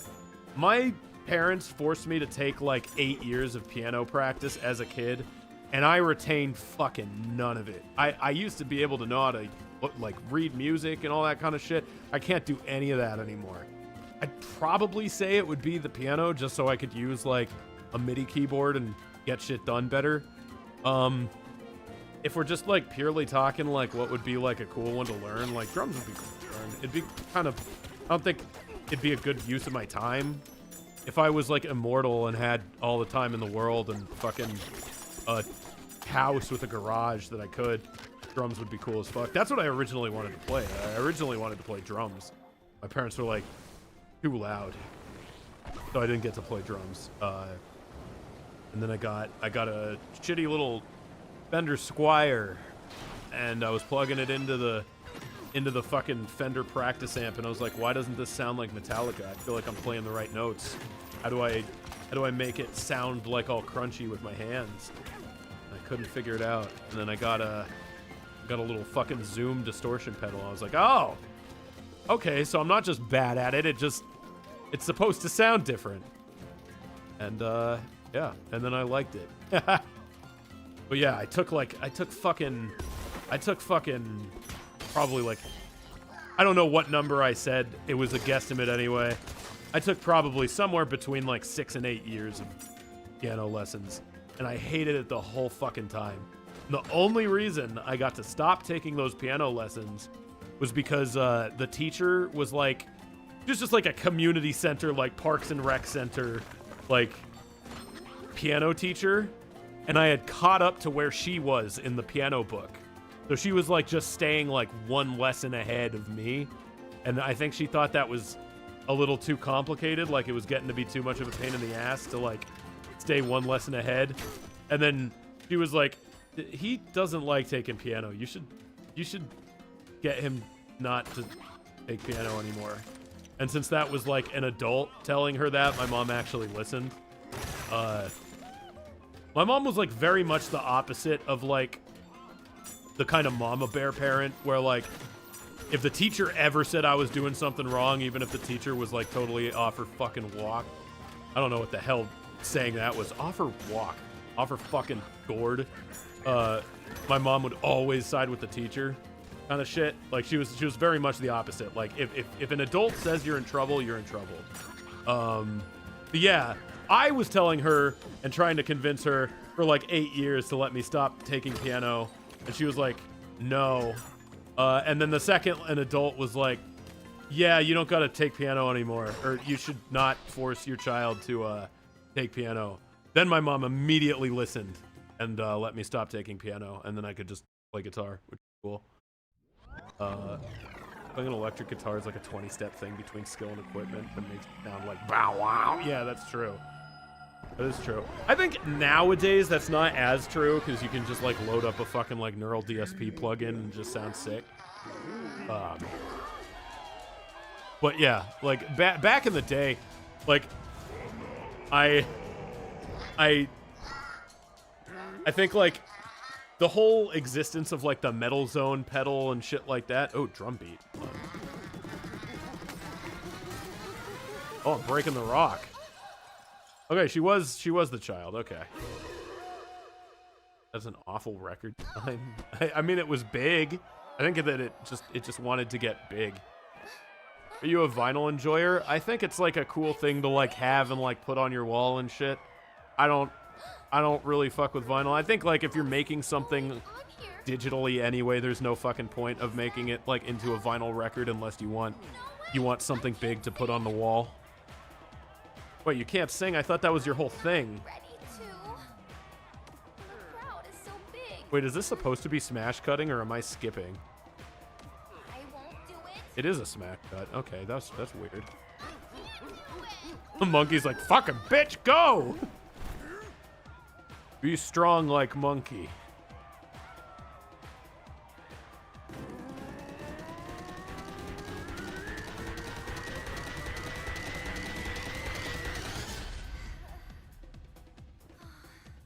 Here goes nothing. Slapped his chest so hard that I can't help but break into song. Or maybe that was just a threat. He was just threatening to kill her so much that she couldn't help but sing. What? Dude, they're doing like the MLG air horn.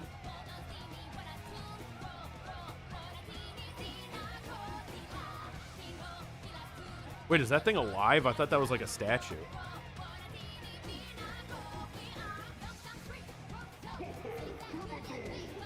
Me, the elder, coming at you live. Okay, so now I'm...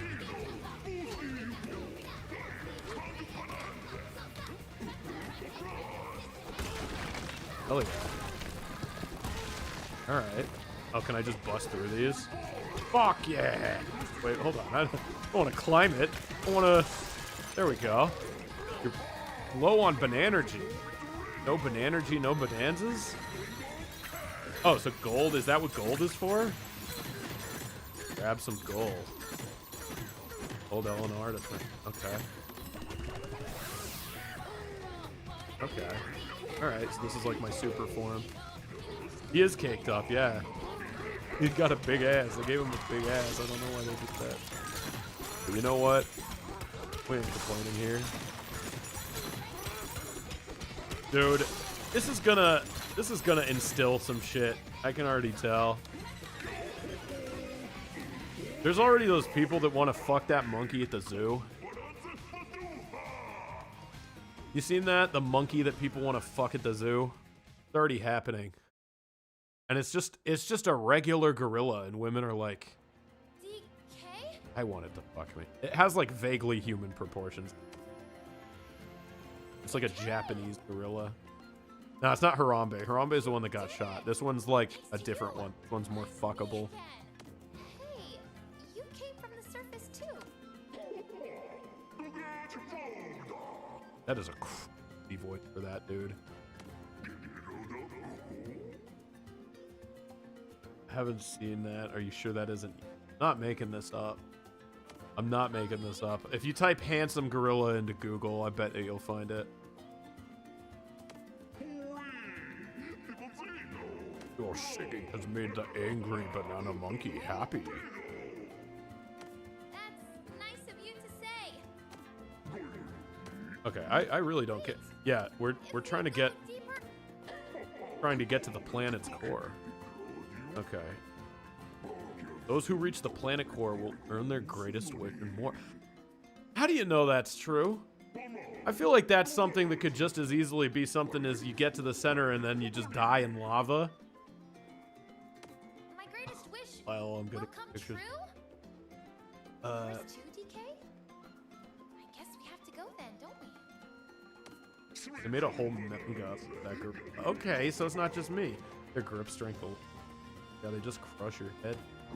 I think, like, yeah, that's like a compelling story, right? Like a Japanese woman who trains every day to just be able to withstand fucking a gorilla. Thank you, Elf. I don't know, DK. I'm scared.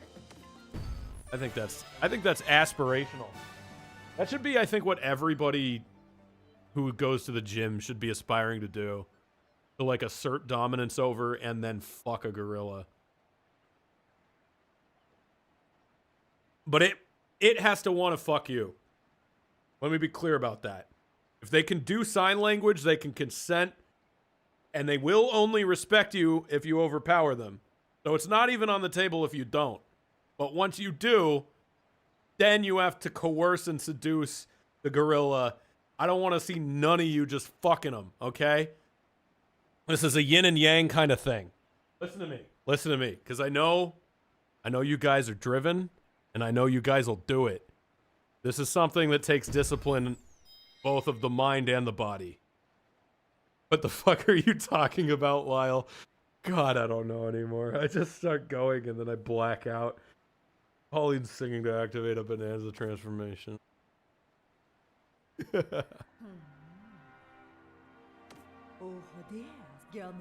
Whoa. Okay, so you know what I was just saying?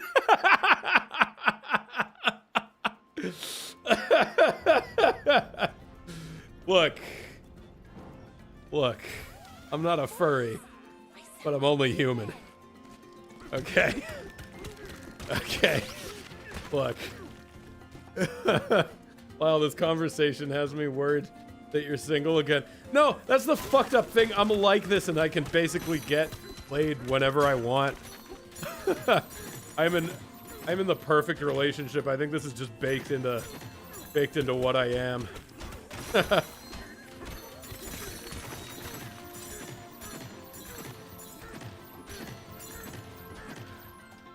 Okay. Right. So this is where this comes into play, and I just bash through the. Hell yeah. Oh bitch, you are in the wrong place right now. Oh motherfucker, you're gonna wish you didn't. Oh, I'm like smashing the stairs. It's getting difficult to even get to this thing to kill it. Okay. Oh, that's cool. Not really appreciably different from what I was already doing, but, you know, I can smash more shit.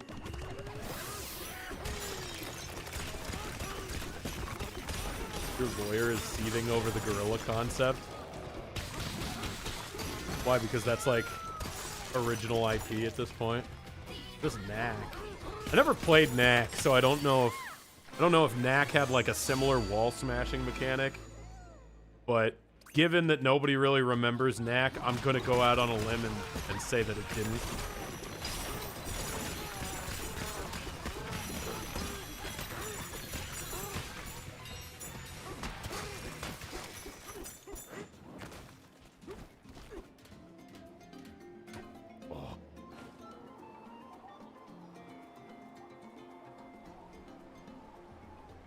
Yeah, the environment's fucking cool. I think the only game I've played with an environment that you could really fuck up like this was a faction.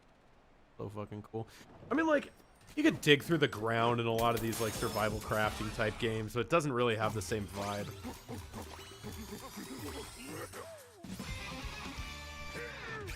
Knack had a similar get big mechanic. Okay. Donkey Kong Bonanza.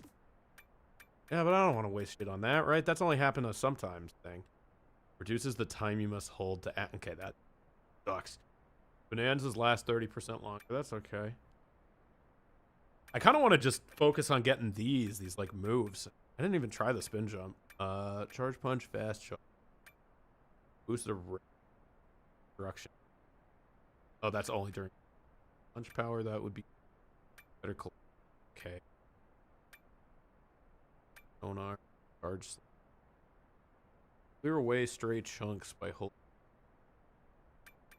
something. I want to get that. That needs 4 points. That would be worth it, though. Status. I want to see Donkey Kong's status.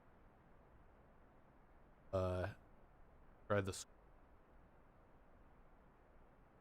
No, that's definitely like more of a tech demo-y thing.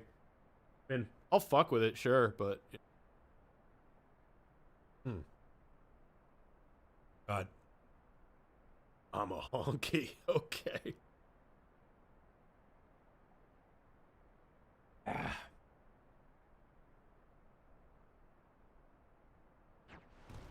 Pauline's Fit also has stats. Yeah, but what did she do? I guess it could. Oh, yeah. It's cutting out? Oh, what's cutting out? Hearing it too? Is he cutting out? Oh, fuck. Does it sound like a stream thing? Or what? Let me crack the stream, see what you're talking about.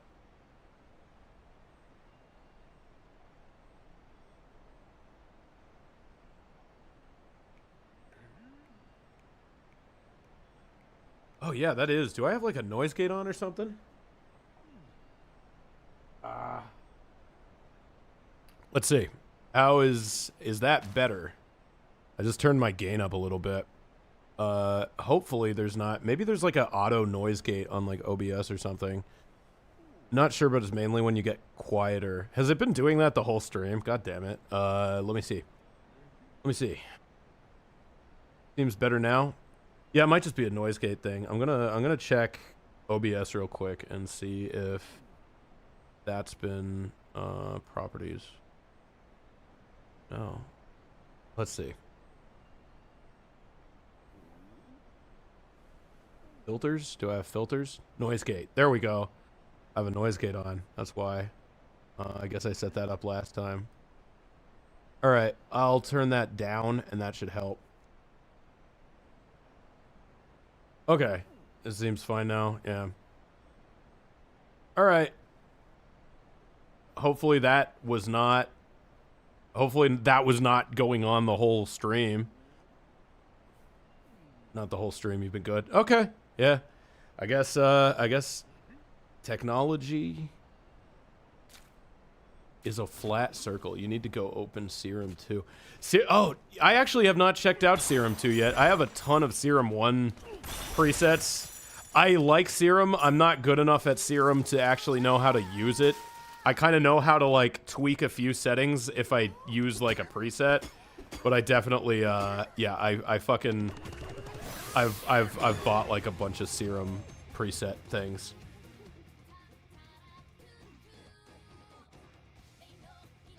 So the noise gate didn't matter? God damn it. Pop 5 balloons. Wait, can you hear me or not? Hold on. You're muted? Is this guy just gaslighting? See, this is what I hate. Every time you ask like the chat about audio, they always... Let's see.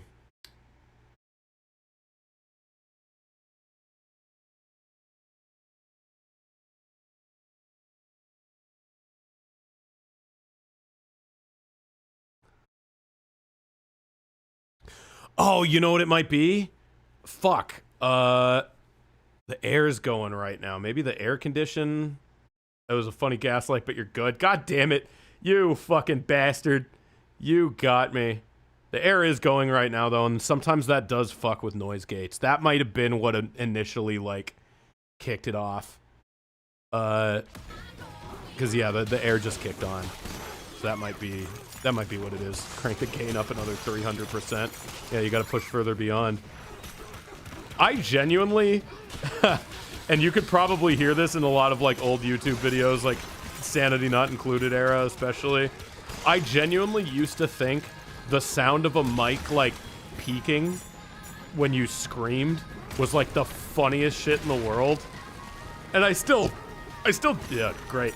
Just burp right into everyone's ears. I still do think it's good. I still do think there's like an appeal of it, like especially like just I don't know, like the sort of Xbox 360 rage era of like some fucking like 12-year-old just swearing at the top of his lungs and peeking the microphone. I think that is funny. But yeah, like I used to intentionally do it. Now I like look back and I'm like, why the fuck did I do that? Lyle, are you ever gonna do a project like pregame again? So the new thing is not really like pregame. It's not a news show. It doesn't involve video games. I'm kind of tired of making content about content. You know what I mean? Like, I'll do stuff like this if it's just like a one-off thing that I can piss out. But I don't like spending like weeks and weeks of my life just to fucking, you know, make a video where I go like, oh yeah, like, here's this game that's coming out. You might like it or you might not. I don't know. The other thing is, like, I kind of, with pregame, I would have to cover a lot of stuff that I just did not give a fuck about.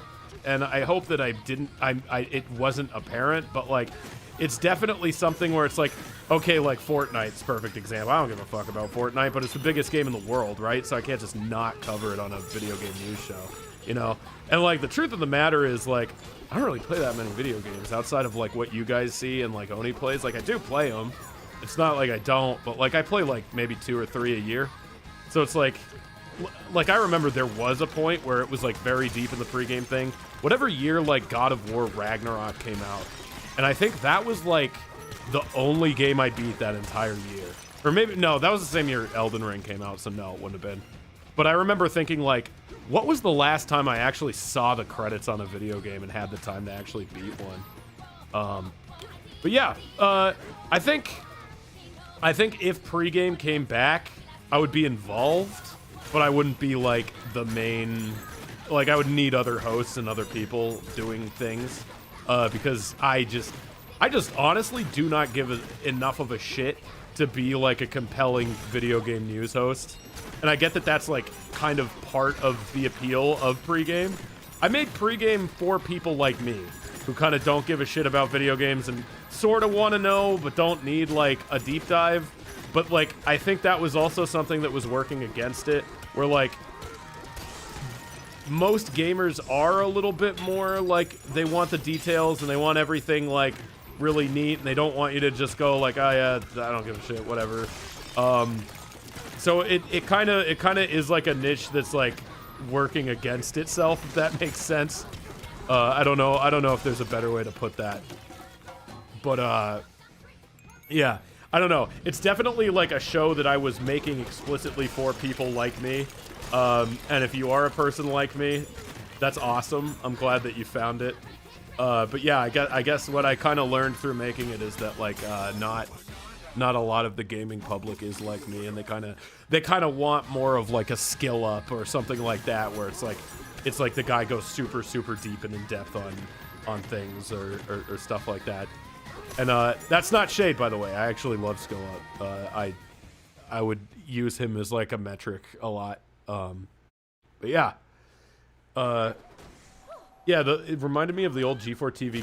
Yeah, I kind of miss when gaming was like a little bit like, I don't want to say bro-y, but kind of, where it was just like, oh yeah, like, I think kind of what happened was we had like a really nice little era where like normal ass people kind of got in on the gaming space and were just like, yeah, like video games are fucking cool, right? Like the kind of like 2010s, 2011s, and it's like every game, like every video game show, it was like, let's just kind of get like a dude with some muscles and like a hot girl. They don't really need to know what they're talking about. They'll figure it out. And then I kind of feel like we had this like renaissance of like the really like kind of nerd centric stuff sort of took over, and it's like better coverage, but I feel like it's very, how do I put this? I feel like you just shouldn't care that much. You know, like video games are cool. I like them. I like playing them. I like bitching about them. I think they're fun. They don't really affect my life all that much. Like, you know, and this is as somebody who probably has a more like working relationship with them than most people. I feel like they're not that important. They can't jump out of the fucking TV and get you, right? So if they're good, cool. And if they suck, we kind of take the piss out of them and have fun. But I feel like maybe that's the line, right? Where it's like it gets to this thing where it's like why do you give this much of a shit about like Suicide Squad, right? Like, it's not a good game. It's bad. I don't give a shit about it. It's kind of funny that it's bad, but like, I don't know, like that's like it, you know, like that's as much as I care. That's as much as I can kind of bring myself to care. And people just really fucking give a shit about like stuff that does not affect them. Really, if they don't want it to. If you don't want to play a video game, it is the easiest thing in the world not to spend $60 and not play that video game. It just doesn't fucking matter, dude. Like, and yeah, if you're like looking forward to it, and then it like looks like it sucks, like that kind of sucks. But like, I don't know, go outside. I don't know. So it's like I just kind of feel like I'm genuinely nostalgic for when I was like the most cynical person in the room, because I was just like, oh, this sucks and it's crap and it's lame, and that's where it started and ended. But then people are like, this is destroying the West, and it's like, it's just kind of cringy, dude. Like, calm down, you know. Neil Druckmann didn't like kidnap your daughter and fucking like drown her in his piss. He made a video game that like tried some ambitious shit and got a little preachy and didn't really work, you know. It's whatever. Spoilers ahead era. Yeah, I feel like if I wanted to pivot into that type of content, I would have been at the forefront of it. Like, dude, I was shitting on Star Wars before anybody. I was shitting on Star Wars before, like, it was the thing, you know? But it's, I don't know. It's like, I just don't give a shit that much, you know? And I feel like that's where the line is just like, I think a lot of the same shit is lame that these people are saying is lame, but it just can't jump out of the TV and kill me, so I don't care, you know? I just don't care. Like, can you bring back spoilers ahead and spoil 30-year-old franchises? I mean, it's just a nostalgia critic at that point. I do like spoilers ahead still. I just kind of, you just couldn't get them out fast enough, you know? Because I liked the way that the show was going when it was a little more animated and had like the full like slideshow animation kind of thing. And that just takes a really long time. And it was like, dude, I saw that Wonder Woman movie like when it came out, because Kyle was like, you got to see this one. It's like really funny bad. And I was like, that is funny bad. And I was like, you know what? Like, I'll bring it back. I'll bring it back just for this. So like literally like the day or two after it came out, like we started on that, and we got it out like 4 months later. And there were tons of comments that were just like, ugh, like, this is so old. And it's like, yeah, the internet moves kind of fast. I see, like, it's not an invalid comment. They're kind of right, you know? But it's like, yeah, I guess people just want shit, like, right now. And a lot of people now are like, when a movie like that comes out, now it's like a race to see who can, like, shit on it the fastest. And if I want to make something that's actually, like, genuinely fun and has effort, I'm not going to win that race, you know? And then you have to kind of hedge your bets on like this being a thing that people still care about in like 4 months or whatever. You know, like it's very unlikely that that's going to happen. Like if it's too much of a flop, then it's people don't care. And if it's not, if it's too popular to shit on, like if I would have done like Morbius or something, you know, like then it would have been like, oh, everybody shit on Morbius, you know? So it's like, okay. I don't know. Like, I don't want to be like the like 900th video to shit on Morbius. I'll be like the first one to shit on Star Wars or like The Dark Knight or something like that, you know? Yeah, the internet's psychotic now. It really is. I genuinely like, the old internet was like so much more fun, and now it's just like everyone cares way too much about shit that doesn't affect them. Which I just like, yeah, I think it's just kind of lame. And like, I don't want to get too political here because that's not really my place. But I feel like it's all become politics. It's like you can't think a movie is just kind of lame without it becoming like a political thing. And just people will base all of their politics on what movie they think is lame. And it's like, dude, like get some fucking actual real problems, pay some bills, and then like Like, so much of the political discourse is just based on, like, what you thought of, like, Star Wars or something. And it's like, okay, like, if we have big disagreements on, like, healthcare or something like that, we could talk about that. But it's like, it doesn't even, like, really have to do with that. It's like, oh, your politics are, like, based on, like, what cringe thing, like, Will Smith did last week or something. It's like, I don't know. I feel like that's not really important. And that's, like, what the entertainment criticism space has kind of turned into.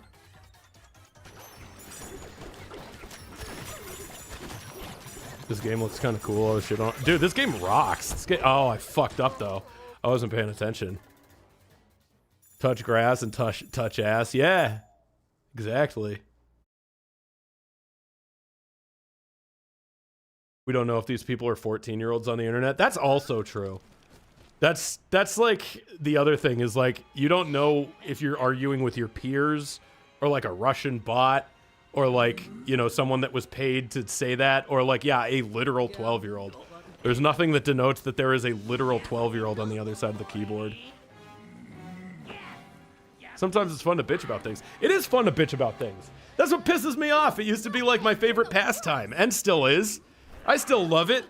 But it's like now it's like, oh yeah, you're fucking bitching about something and it's like, oh, well, did you know that this director said this, so he's affiliated with this political party, so if you shit on it, you're doing this, and it's like, no. Like, I don't know. I just can't I just like, Jesus fucking Christ. I can't even remember what I was talking about. Listen. Listen. Hold on. There's a shape to her, all right? All right? I miss when Fred was the greatest YouTuber of all time. I'll bet Fred is like... I'll bet Fred has like a harem. I'll bet Fred has like a mansion in Beverly Hills and like a harem and is living his best squeaky voice life. No, didn't he like sell Fred? He probably sold Fred to some venture capitalist like tech startup for way more than it was worth. Fred is just a dude now. Yeah, does he make videos where he talks about what he used to be as Fred? Well, you can admit you got flustered by the hot monkey. I didn't get flustered, I got turned on. Little girls get flustered, men get fucking turned on. Okay? I didn't get flustered, I got horny. It's different. Isn't Fred V2 Asian? Is he? What? Wait, did they recast? Is there a new Fred? They invented Metal Gear vocal parasites. Yeah, Fred is like, I'm almost nostalgic for that just because of like, I don't know. I'm nostalgic for the internet being like way more lame and way less cynical, because then I could be way more cynical than everybody else and it didn't feel like everyone was a dickbag. Like, I don't know. I love being a dickbag, but it only works if there's some contrast. Oh, I'm gonna be... Oh, wait, no, I can turn into this thing. That's probably what I'm supposed to do. I'm supposed to turn into this thing and beat his ass when he's big, and then when he's soft, I can beat his ass as regular Donkey Kong. I'm losing in a game for babies, in a battle of wits against a game for babies. But that's okay. Because the real baby is society. Also, I don't know if I'm really feeling whatever the art direction decision is behind these, like, octopus. It's like a rock that turns into an octopus. I don't know if I understand it really. Maybe I just haven't been paying attention. But, like, these enemies have been showing up, and I've been like, why is the rock turning into an octopus? But whatever. That's neither here nor there. Like, where are they coming from? Is there any logic behind that? Or are they just popping up out of thin air? Or are the little octopuses making the bigger octopus? Is that what's happening? Is that what's going on? It's an octo rock? Is that the pun? Isn't that a Zelda thing? Or is that like a Japanese mythology thing that I've been like completely oblivious to this whole time? You little motherfucker. Dude, I am legit gonna die here. I am legit. Donkey Kong's gonna donkey die. And he's gonna live a big donkey death and he's gonna have a donkey funeral. You know, fun Donkey Kong fact for the class. Donkey Kong was called Monke Kong originally. And then they changed his name to Donkey Kong. I forget why. And my friend as a kid always called him Monkey Kong. And I was like, why the fuck is his name not Monkey Kong? Because you're wrong, but also you're right, you know? And then I found out later that he was supposed to be called Monkey Kong. And I went, that would have been better. Monkey Kong is better, yeah.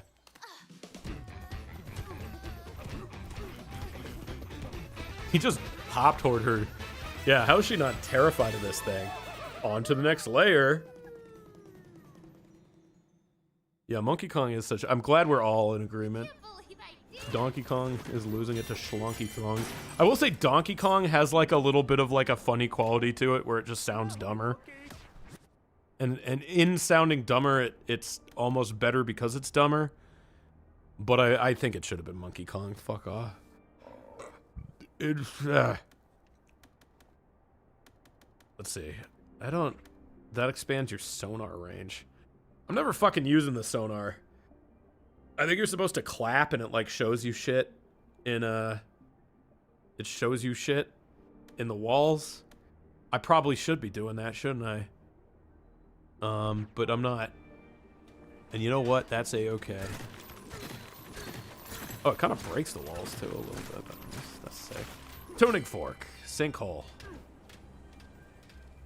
What do you want, man?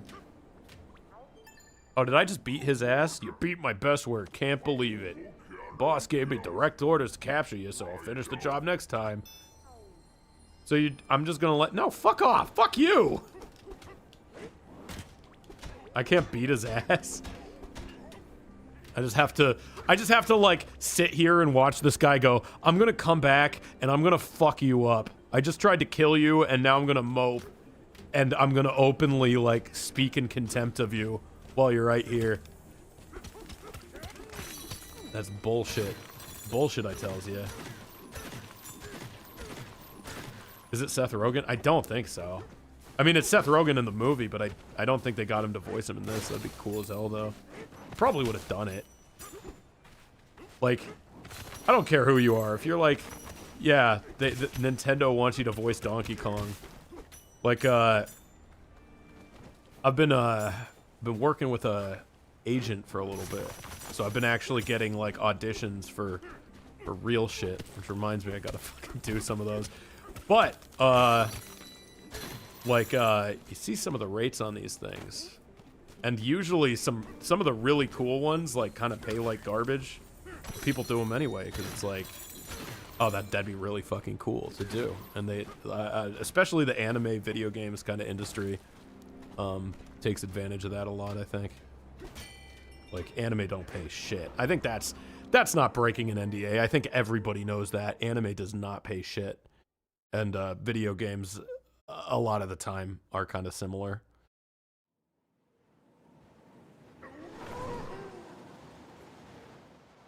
Oh. I can punch downwards, like all good comedy. Ah! Oh, God! I was punished for that. Oh. Oh, okay, it speeds you up.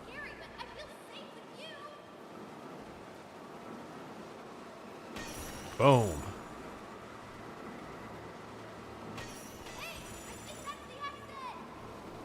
Would you voice any characters on the Talking Tom franchise? Is that still around?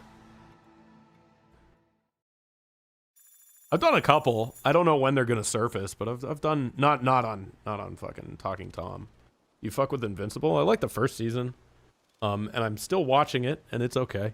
I don't know that I like love it, but I thought the last season was pretty good. I think it ended really good. Will I ever show off my pedal board?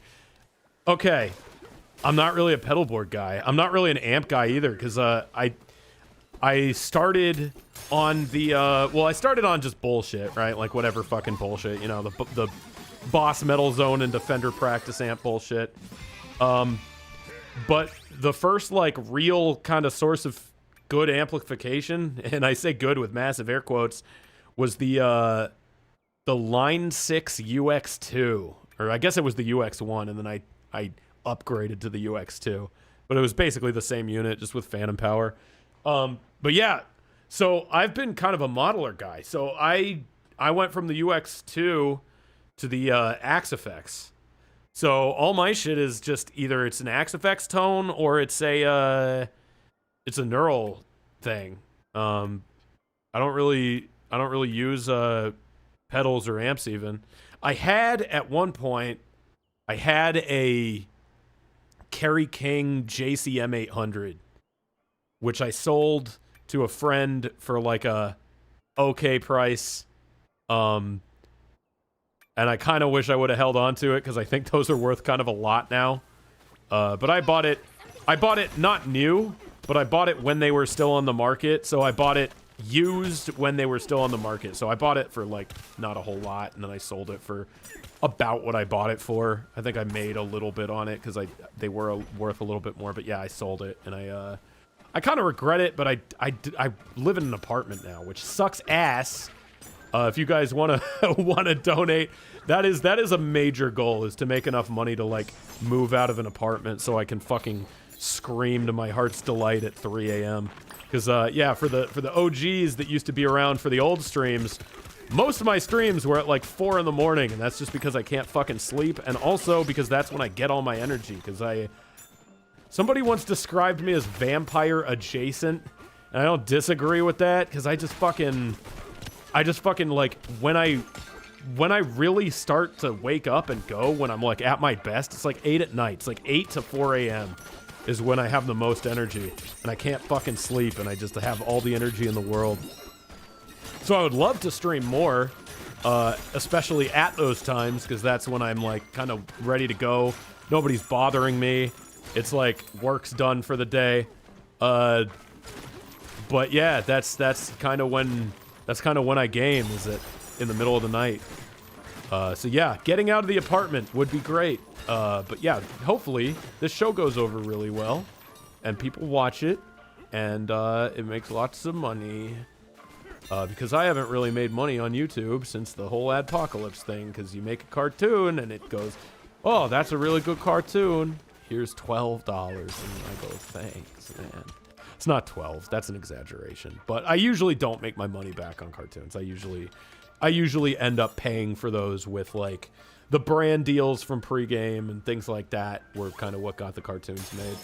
But hopefully, since this cartoon is longer, they're like 15-minute episodes, hopefully those will actually do well on YouTube, and I will actually make the money I put into them back. Who knows? Probably not. Probably not. But that's okay. Kong armor. God, one more, and then I get that cool ass ability. I want that. That's the only thing that's a real ability. This is actually cool too. Punch power. That might. I'll invest in that. That's probably worth going for. Yeah. Fucking. That was the one advantage of living in the rat garage, is I didn't really have neighbors, and the whole thing was made of like concrete. So, like, the landlord couldn't hear me. He was also deaf, so I don't know. But, yeah, I am really excited for you guys to kind of, in the form of the show, meet my landlord. Because he was a weird fucking guy. He's dead now, so I can kind of... The character just looks exactly like him. I made the character... It's not named after him. It's not him, literally. But, like, it's basically just him. So you guys get to finally kind of meet him, because he was a weird fucking dude. It was like it was kind of like a Frank and Charlie Always Sunny sort of situation with that guy, where he just did not understand boundaries. So he kind of probably saw himself as like a second father to me, but he was just a strange man. He was a really fucking weird dude. And to be fair, we did have a little bit of a just from living in a situation where we both had to like kill like multiple living things in a day. I think we had a bit of a bond. That only gives you it for... I thought that was going to show me every single fossil that was on this map. Although it's kind of a small map. Maybe it is. That's all it gave me? Are you kidding? Maybe that's why gold is so common, is because it's fucking worthless. But yeah. Since pregame was longer form, did they make back what you put in? Yes and no. I think they because I didn't really put in that much money to them, they did. But I'll put it this way. If I was working as like a cashier bagging groceries and just did not have a YouTube channel and I spent the same amount of time making, like, doing that as I did making pregame, I would have made a lot more. But yeah, they made their money back. I didn't lose money on those. Those did okay. But I think the show never really, like, it didn't really have the kind of growth that I wanted it to. Is like, the thing is with pregame, because it's a news show, not many people are going to go back and watch old episodes. And I thought with the intros, that would kind of inspire people to do that. And they would go back and watch, like, either the best ofs and the intro compilations, which kind of reminds me, I have one of those put together and I just haven't released it because I forgot. But yeah, it was just like, I looked back, like, towards the end at the analytics, and I was like, it was like old episodes were getting like 25 views a month, which is effectively like 0. Maybe not a month. Maybe it was like the week. I forget exactly what metric that was, but I remember looking at it and being like, 25 views. Okay, so literally once these are out for a while, nobody's rewatching them. Which I get it. It makes sense. It's actually how it should be. It's a news show. It makes perfect sense. But it's like, it's so nothing that it was like, okay, like, it's not, because with the cartoons, even if they flop, like, a year or so on, enough people are going back and watching old ones that, like, they kind of pick up a little bit. With pregame, it's not really. You're not gonna watch fucking news about, like, when's Redfall coming out? No one cares. But yeah. So that was the big thing, is I want something that, like, you can rewatch, or if you miss one, you go, oh shit, I missed one, I'm gonna go back and watch it. I feel if you miss a pregame discharge episode, like, maybe you'll go back and watch, but that's the thing, is if you only go back and watch the video, or sorry, not the video, if you only go back and watch the intro, that signals to YouTube, okay, people are only watching 10% of this video, it's not a good video. So, like, it didn't work for that reason either. Like, I think it's like a fun show, and, like, if it was making me the kind of money to, like, be a job all its own, I would still be doing it, but it wasn't. So, you know, that's just how it is sometimes. Yeah, the new shit, I think you guys are gonna like a lot better, and I like it a lot better. It's a lot of fun. It's good. It's good. I genuinely do mean it when I say, like, it's kind of like a culmination of everything I've done so far, because it's just got little elements of everything. There's even, like, a spoilers ahead type section in it.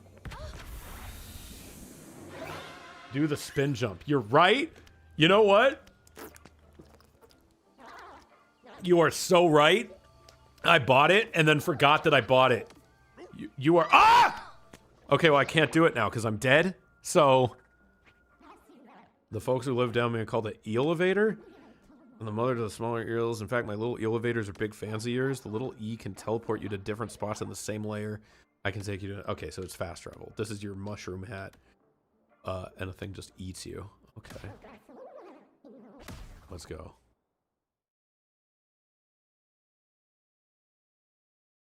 Are you financially stable? I don't have medical insurance. I'll just say that. Oh, okay. I'm doing all right. I have enough shit. Look, here's what I always kind of say. If I did not have a YouTube channel and I wasn't, like, making these videos for you guys, I would be a lot more financially stable. I kind of stick around because I like doing it, and just by sheer force of will, like, I want to keep doing shit. If I were to just kind of quit the YouTube thing and just be a contractor and, you know, take, like, the writing gigs that I do and things like that and just do that more, I would probably be in a pretty okay place. I have enough people hitting me up to work on shit that I would be fine. If things got really dire, I just stop making videos for a bit and I just do that. And that's happened a few times. But no, I mean, like, YouTube is not what makes me the money. YouTube is what makes me fulfilled, and it makes enough money to be a thing, but it's not like, do you regret Saying Addie Shanker would be a good fit for Devil May Cry. Okay. Okay. Yes and no, because I don't think that the Devil May Cry show was good, but I think the Castlevania show is a better Devil May Cry show than Castlevania show. Does that make sense? So when I said that, I was like, I don't know, just do exactly that again. And then instead of doing exactly that again, he made him talk like a Big Bang Theory character and like reference Skeletor and shit like that. So I think he should have just done the same thing he was doing. And I kind of like the kind of pulpy, corny type of vibe of the shit that he puts out. That said, I don't think he did a very good job with that. But what I find funny about that is that I said that like 4 years ago, and I don't remember saying it. And I don't really use Twitter anymore. So the last time I logged onto Twitter, I guess, I don't know how people found that post. Maybe it's like the first reply on his post. Yeah, like people were just like, people have been yelling at me about that for like 5 months, and I had no idea until like a few weeks ago. Whenever I like went on there to post last is the last time I was on there. No, maybe it was more recent than that. Sometimes I'll go on there to like send a DM. So I don't know. But I remember seeing like people have been yelling at me for like 4 months and I just haven't even known, which is hilarious to me. So I kind of want to not take it back because I think that's funny. And it's funnier that people are angry about it, but no, I don't think the Devil May Cry show was good. But it wasn't. I don't think it was predictable that he would just make him. I don't know why they did that. I don't know why they made him talk like that. They should have literally just done Castlevania again. That's all they should have done. Deep Rock Galactic 2, is that a thing? See, this is what I love about not having a video game news show, is someone can say that and I go, oh, are they making it too? I genuinely don't know. The other day, Phil hit me up. He was like, dude, did you see the Ghost of Yotei thing? And I was like, no. And that was it. I just didn't have to care. But now I'm like, when Ghost of Yotei comes out, I already know I'm going to play it. So it's like, I don't have to watch it. I actually don't need to. I'll be surprised. What the hell are you? You fucking bastard. Get back here. I'll kill you. You son of a bitch. I'll kill you.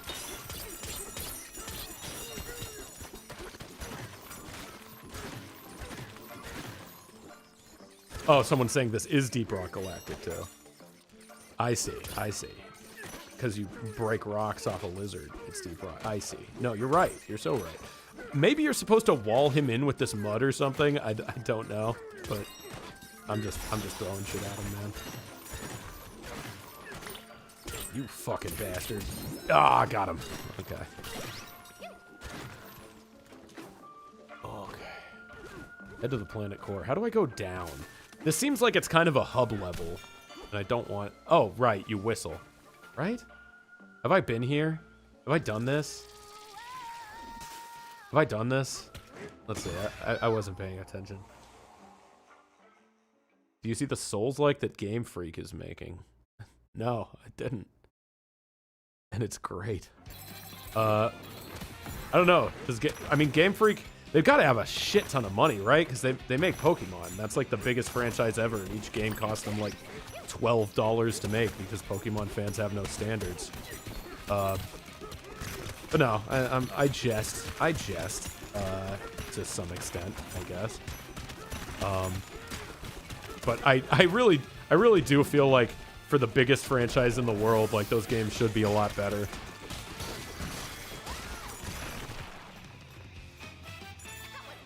The new Neo. Yeah, I actually don't really know what I'm looking forward to games-wise.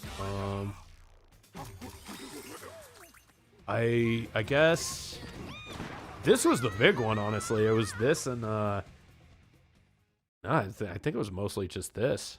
I was looking forward to Elden Ring a lot, but I've played it like 3 times and I think it's kind of weird. I don't know. Maybe when they add duos. Not the original Elden Ring, Night Rain. Can't you come here?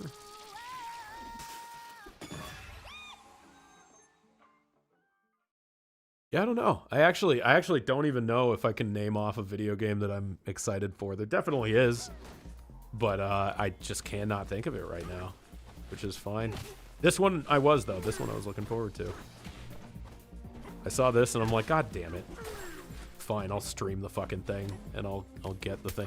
I just walked into Target and they had a Switch 2 and I was like, it was at the point where they're kind of hard to get. I don't know if they're easy to get now or what, but I was like, I kind of did the stupid impulse buy thing where I was like, well, it might be hard to get one later, so I better do it now. And then yeah, they got me. But yeah, I've played Mario Kart like literally once, and I was like, this is fun enough, I guess. And oh god, I have not played anything else. This is the most I've touched my Switch 2 since I got it. Like 2/3 of the playtime that I've played on my Switch 2 has been this very stream. Oh god. Oh no. Okay. Well, sorry, banana chips. You ain't getting got. But this looks like Lanky Kong. Is this Lanky Kong? You think this is like a Lanky Kong Origins? I don't think so, but it could be. I don't know. If you're trying to keep up with the lore of like Donkey Kong games, it's not gonna. Nintendo does not give a shit about lore, and they never will. And you know what? I'm fine with that. Fucking hate lore.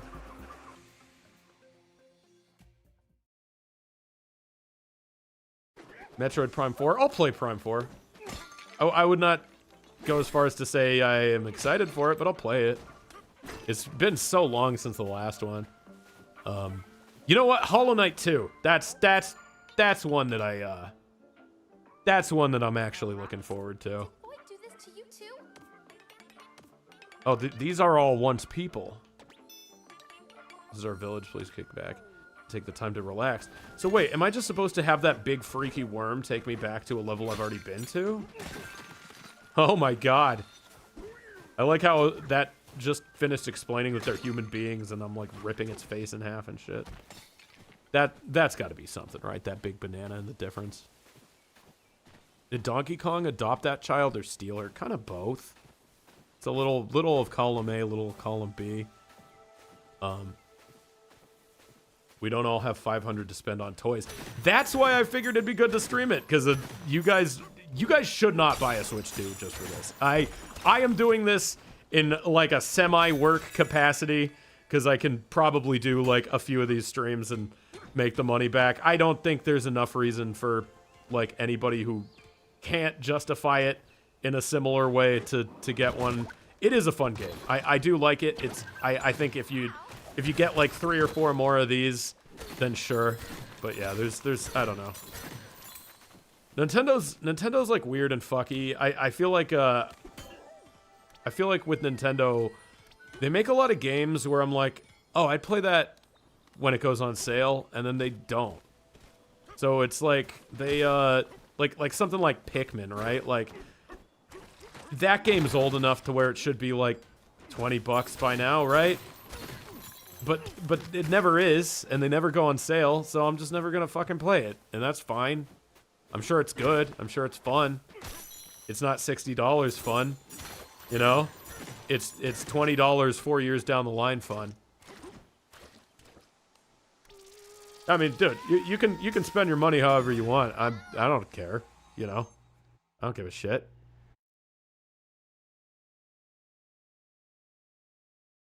What are we talking about? Talking about the EQ?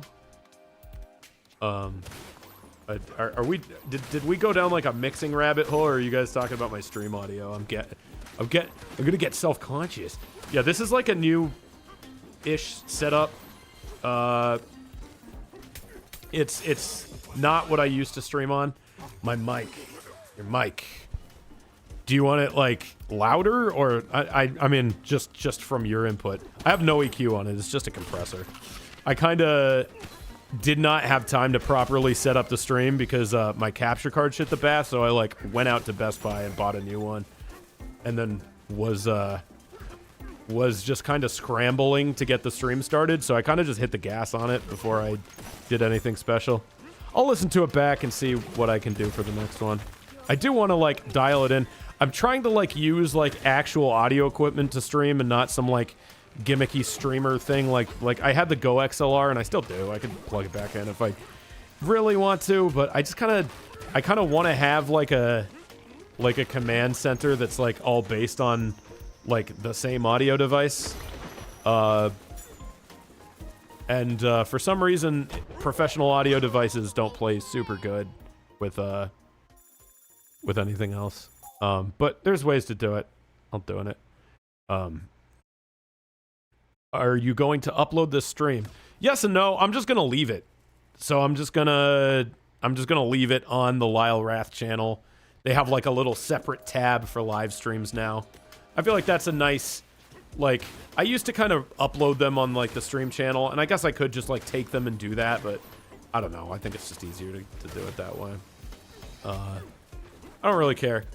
The stream channel was like a fun little experiment that actually was making like okay money. But I don't think it needs to exist.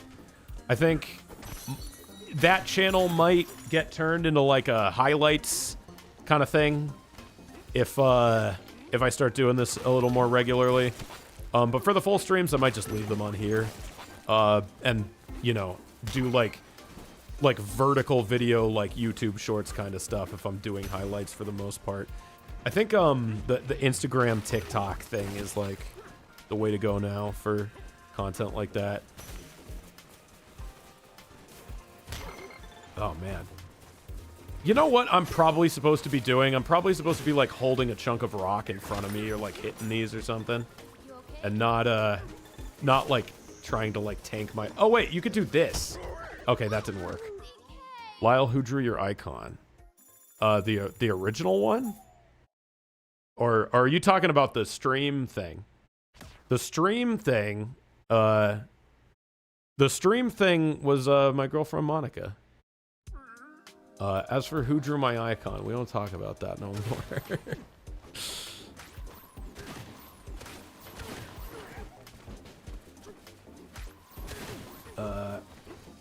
But yeah, all the art for like pregame and the newest stuff is Palia. Oh fuck. Yeah. Yeah, she's been doing great shit. But yeah, like the show is coming along great.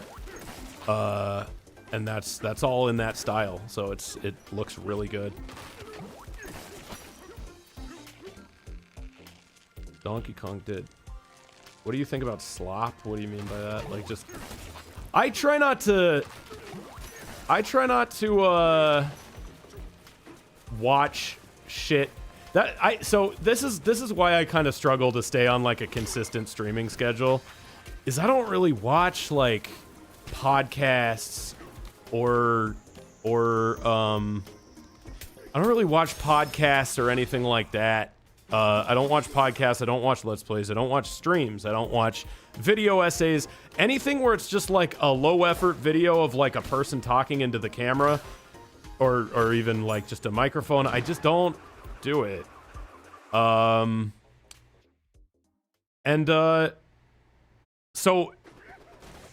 I'm doing this and I'm having a fun enough time. I have no idea if it's fucking entertaining because like I don't watch stuff like this. So I think that's always kind of the thing that I struggle with. Like I don't know if you call it imposter syndrome or what, but it's just like I don't like making shit that I know that I would not myself watch. And I know a lot of people love watching streams and shit like that, and I do have fun doing them. I just wouldn't watch them, you know, like just because I don't really watch, I guess, what you'd call slop or whatever. I don't think I'm better than it, you know, like I don't want to get like judgmental and be like, oh, you're streaming, you're doing Let's Plays, or you're doing a video. I don't like necessarily like want to get on that high horse because like I'm doing it, right? Like I'm doing it right now. I just don't really watch it.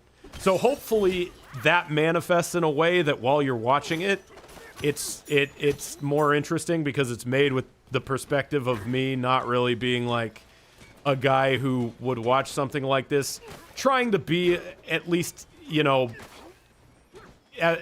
on principle trying to be a little more entertaining. Like, I don't think I'm ever gonna fully zone out and stare at the screen and just sit there for like minutes on end without saying something, because I'm like, who the fuck would watch that? But yeah, I don't really partake in like the sort of slop content machine. I have friends that do it, and I think, like, you know, occasionally I'll fucking pop on a critical if I'm like, what's the take? What's the discourse of the day? I'll do something like that, but it's not like I watch a lot of them, you know? So I don't know. That's, I guess, maybe the roundabout answer to that. I'm not, like, judgy about it. I probably used to be. I don't know. You could probably find old clips of me being like, oh, shit. And it's, yeah, no, whatever. It ain't high art. I don't think this is high art either. But, you know, if you can make better stuff and you can monetize playing a video game, I don't see why not. I don't dislike singing, but I don't dislike singing, but I shit myself.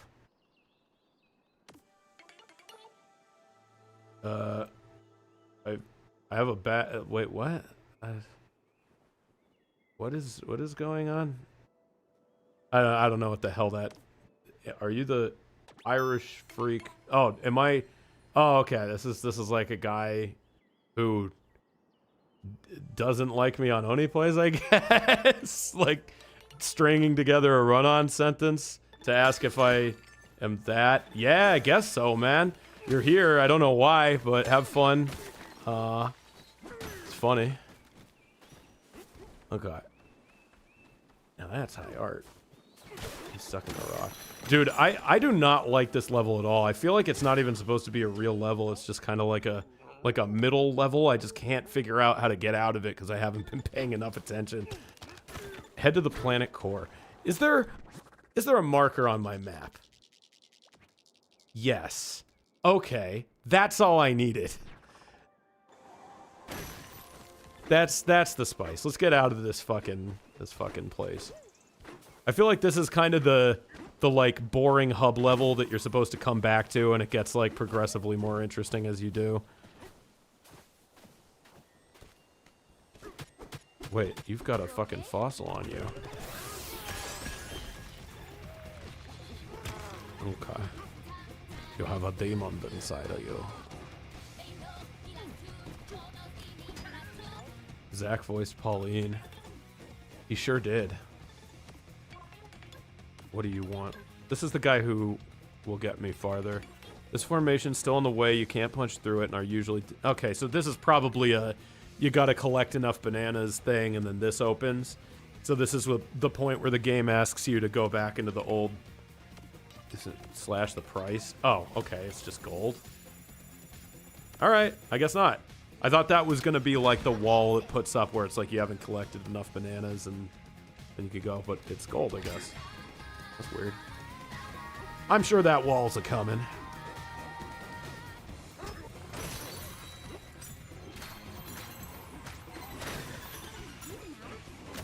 Boom. Oh, wait, no. Aye. Yeah, that was definitely like a literal read of a of a line. Aye. I don't know if she was actually supposed to say aye or if that was just like saying ugh when like a line read calls for like a ugh. But she definitely just said aye. Maybe not the actress's choice, maybe the director, I don't know. That was a weird thing to that was a weird thing to put in there though. Big planet. Would you consider making videos like your intros to pregame discharge? I get the news says a very marketable. Yeah, so I mean, like, that's kind of the new show is a little bit like that. Not quite the same, but it's got some of that energy for sure. That was another thing that made pregame kind of hard, especially the intros, is the amount that like AI has taken over like Google Images and shit like that. And I kind of don't want to use it for various reasons, but I also just, the main one being like, I just don't think it like fits the style, you know? of that. Like if you made like a pregame discharge intro and all of the stuff was AI generated, it would just look like an AI generated thing. So it's like I using like every Google Images fucking thing, and even stock websites are starting to be like all AI shit. It kind of sucks. But yeah, Kyle was getting, by no fault of his own, like the intros were taking him way longer because like Google Images has kind of turned into like an AI like slop show, and even like things like Adobe stock and stuff, which is what we kind of had to start doing. Yeah, like they got really bad. So yeah, it wouldn't have had like the same like kind of fucking sort of like slapped together they're almost like a diorama, like a moving diorama. I don't know how else you'd describe them, but yeah, like with all the AI shit, it just kind of doesn't have the same charm, I don't think.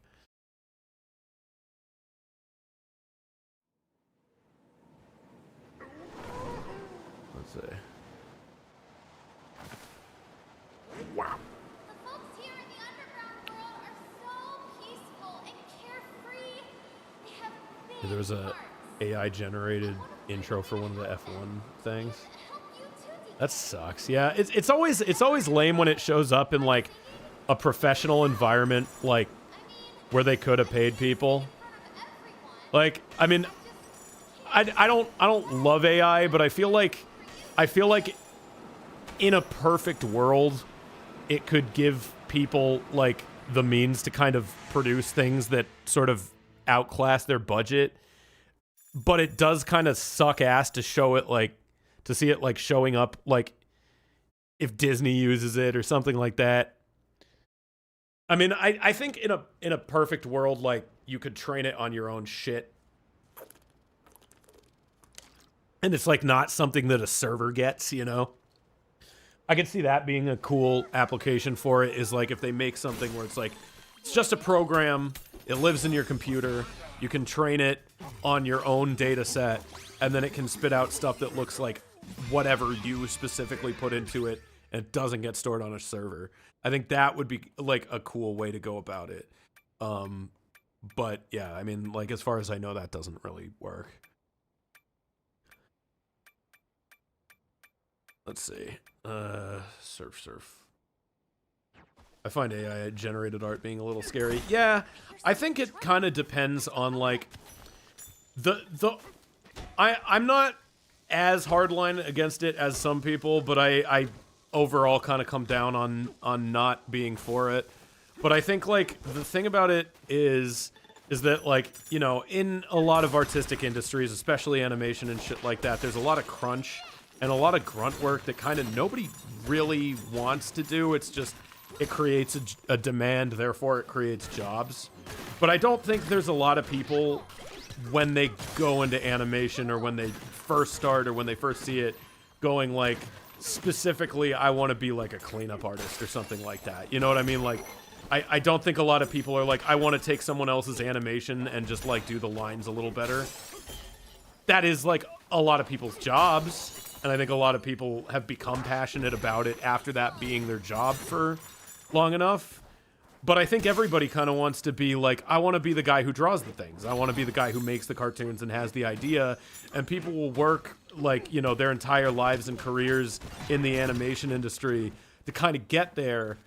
And that's the reason I do look at it a little more. And I'm not saying the people that just spit out the dog shit now. I don't think it exists in a capacity to where anybody is like gotten to use it for what I'm describing. But I think as a potential technology, I think that there is something there. But it's not where it is in practice right now. And it's not like, I don't see it moving that way in the way that it's being developed. You know what I mean? Like I don't see people developing like, oh, here's like an AI tool that'll kind of fix up like if you draw a hand a little fucked up or something like that, or like if you line the character and you're doing a frame by frame thing and you line and fill it in, you just got to do one frame and then this will color the rest of it. I feel like shit like that is like super doable with AI, but it's just the people making it aren't artists, so they don't think to do that. They don't think what's like the best way to make this like a tool rather than just something that like replaces like a part of the artistry of it, you know?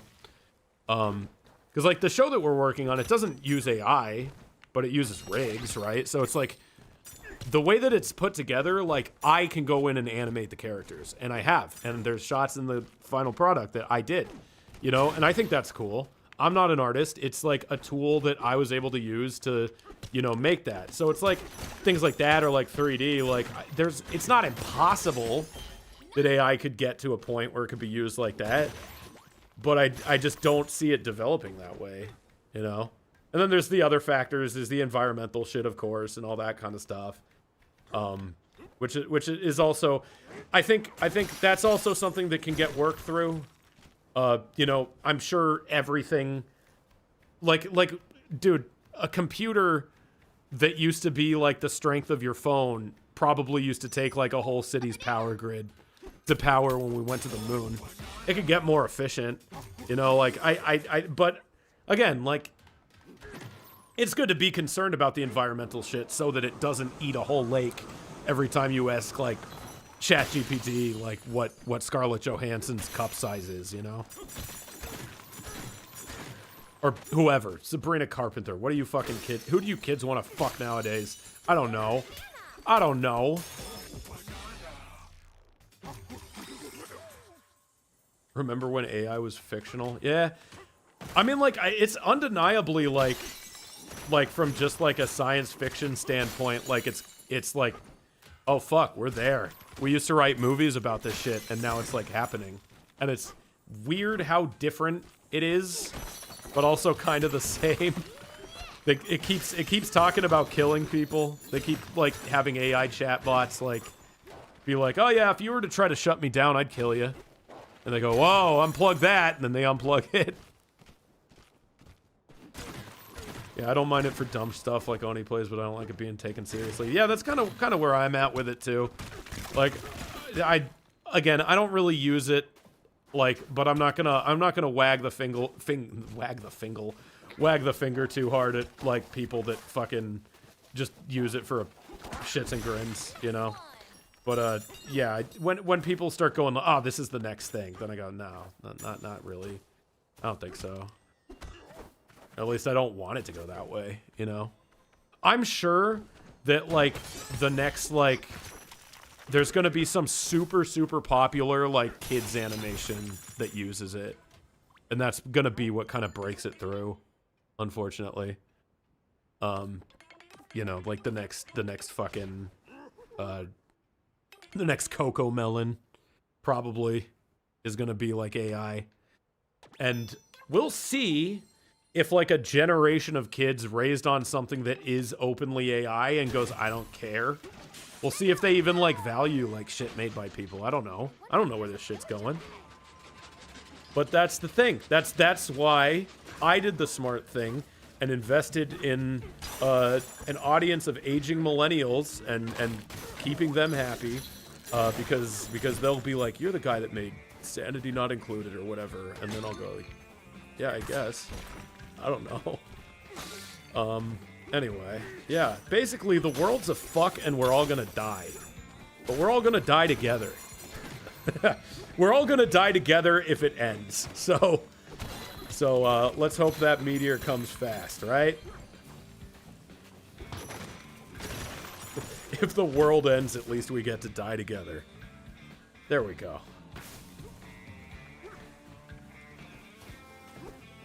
I'm an early zoomer, man. Oh, dude. Yeah. Wait, early zoomer, that would imply you're like pre-broccoli hair. That's, you know, it's not often that we kind of see a cultural phenomenon where we, like, know right away. Ah, it's gonna, like, look bad in yearbooks. Or I guess, I don't know if yearbooks will even fucking exist. But I feel like the broccoli hair is, like, definitely gonna be, like, something, like, you look at your parents' yearbooks and you see, like, the weird fucking, like, retainers that go around the heads, or the like, rat tail mullets. I feel like the broccoli hair is headed that way. and I feel like the writing's on the wall for it. And look, hey, I'll take a shot at my own guys, like the fucking Pidgeotto hair. I ain't really a fan of that either. The whole like fucking side fade thing, that the Macklemore. I thought that shit looked dumb too. So, you know, we all have our sins and we have to bear those crosses. I don't know, the broccoli hair is like one of those things like fedoras where it's like 1 in 10 people can kind of pull them off, but chances are you're not it. Oh, whoa, you could do that. Okay, whoever's been telling me to do the spin jump, I'm finally listening. Look at that though. You could fucking swing around the, does that hit things or does it just look like that? Zach got the Pidgeotto hair? No, he didn't. No, I saw him like 2 weeks ago, unless this was like a recent thing. Did he? I don't think he did. I don't think, as far as I know, that's slander, but if he did get the Pidgeotto hair, I will make fun of him. I like the Pidgeotto. Look, I'm not gonna ever claim to be like the high fashion guy, okay? You don't have to listen to me, but I am right. No, I don't give a shit. Look, I don't need to be held up as like the role model or like the fucking standard by which you should judge your tastes or whatever. I'm just these are my takes. You can take them or leave them. All right. That's all they are. They're a take. You can agree with them. You can disagree with them. It's funny. And you know what? If they're dog shit, it's fine to have a dog shit take every once in a while. We all got them. It's, oh my god, he's got a little fucking cowboy outfit. That's sick as hell. Extend your bonanza time? That's pretty cool, too. Oh, hell yeah. Hell yeah, alright. That's going on immediately. Increase energy. I don't remember what the thing I have does. I'll do that one. Is this a good ape simulation? Yeah, I mean, you punch through fucking walls. Yeah. Oh, that's Chris. What up, Chris? Yeah, no, it fucking rocks. Like, you can just, let me see. Watch this beat. No, you could punch through everything. You could punch through basically everything. Like, look at that. Look at that. If that doesn't fulfill something in you, you are not an ape. You are not a man. I feel like if this game came out when I was 10, oh, fuck. It's over, man. But it came out now, and you know what? It still fucks. Ah, it's so good. Someone asked if I would ever do a video with Sweeney. I mean, I've been on the Snark Tank. I don't know if, does he do videos? Chris, you're here. Does he do videos? There's no way, right? I remember Chris telling me years ago, he was like, yeah, Sweeney's talking about doing videos, and I don't know how he's gonna do them, and I'm not gonna help him, and I'm just really curious what the hell he thinks that's gonna be. And I remember going, yeah. Yeah, I don't know. Has he actually followed through on that? I don't think he has. He did a Superman video. Okay, well, good on him. Look, Sweeney's a homie. I would fucking, you know, within reason, do whatever he told me to. Depends what he wants me to put in my mouth. But yeah, I'd be in a video with him, sure. Listen, I am always down to do whatever if my friends are working on cool shit. That's at the end of the day why you do any of it, right? Or why I do any of it, really, is I just wanna help make cool shit. That's it. Is the Swish 2 worth shit? No, not really. I mean, this game's cool. I think this game is the cool game so far. Mario Kart's whatever. Played it once, and I was like, yeah, it's Mario Kart. If you like Mario Kart, I guess I should preface that with like, I have not been typically a big Mario. God damn it! How do you get that back? Okay, there we go. It's a D-pad button. There we go. I finally got that. Yeah, I haven't really typically been a big Mario Kart guy, so maybe you'll like it. I think it's fine. It's Mario Kart again, you know? But, yeah. Whether or not it's worth it's really up to you. I can't really see it being worth it for, like, one game so far, but eventually I assume it will be worth it. That was kind of why I got it, is, like, I'm gonna get it eventually. I might as well get it and stream the Monke Game. Oh yeah, by the way, that fucking rock I just smashed, for anybody who's just joining the stream, those are human beings that have been turned into rocks, so I just fucking smashed a person into dirt. We store the bananas we use in the refinery right here in the village before they were stolen. Might be right to round up a few. Okay. Alright. Oh yeah, I didn't put on my cool cowboy outfit. Last Donkey Kong I played was Donkey Kong Country 2. Yeah, I mean, I played Donkey Kong Country Returns. I played the one that was on the Wii. And I think I played a little bit of the second one at someone's house. Oh! Here's a good story. I got a funny... Oh, she got a fucking... Oh, that was for her. She got a cowboy outfit. I see. So this one does nothing. Oh, extends your bonanza time by 10%. And this extends your... Okay, this is really autistic. I'm sorry. They used a percent for that, and then they wrote out percent for this next one. I don't know why that bothers me, and I will never think about it again as soon as I'm out of that menu. But that pisses me the fuck off. That pisses me the fuck off. Anyway, so that wasn't a cowboy outfit for the monkey. I wish it was. Anyway, I got a funny Donkey Kong related story. Some more lore. We're getting deep. We're getting personal. When I was a kid, I got in fights a lot. So adults around me were constantly assessing my behavioral issues, right? And I don't... So this might have just been a coincidence, but I always like to attribute it as the reason.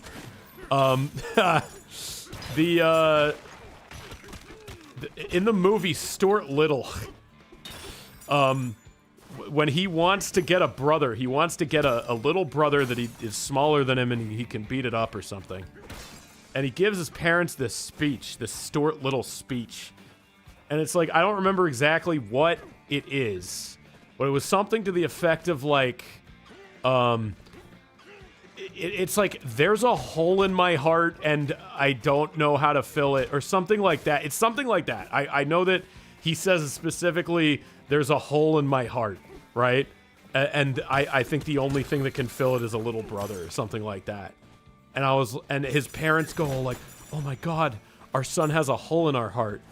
And my parents would not fucking buy me shit as a kid. Like, if I wanted something, I had to do chores for like half a year, and it had to be like a birthday or a Christmas. I had to like earn a birthday or a Christmas present, right? So it was like, if you do all your shit, when it comes time for your birthday, we'll get you something. My birthday and Christmas are like, my birthday's July, so it's like perfectly like halfway through the fucking year. So it's like, I really wanted Donkey Kong 64, and it was like goddamn March or something. And I'm like, okay, that's how I'm gonna do it. I got the Stuart Little speech. I'm gonna fucking go, right? Like, I'm gonna say the same thing, and I'm gonna say, and I need Donkey Kong 64. I got a hole in my heart. I need Donkey Kong 64. Here it goes. And I did that, and I ended up in therapy.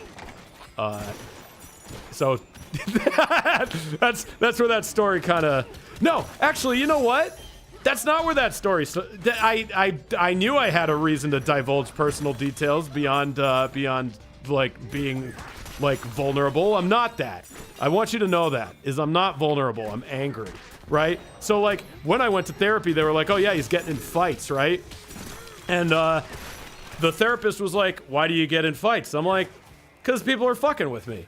That's why I get in fights. Like, you know, people are mean, and then I fucking hit them, and then it turns into a fight, you know?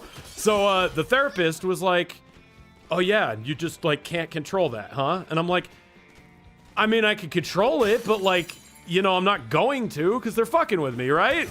And the therapist was just like, well, what kind of stuff did they do? What kind of stuff did they say? And I would like tell him.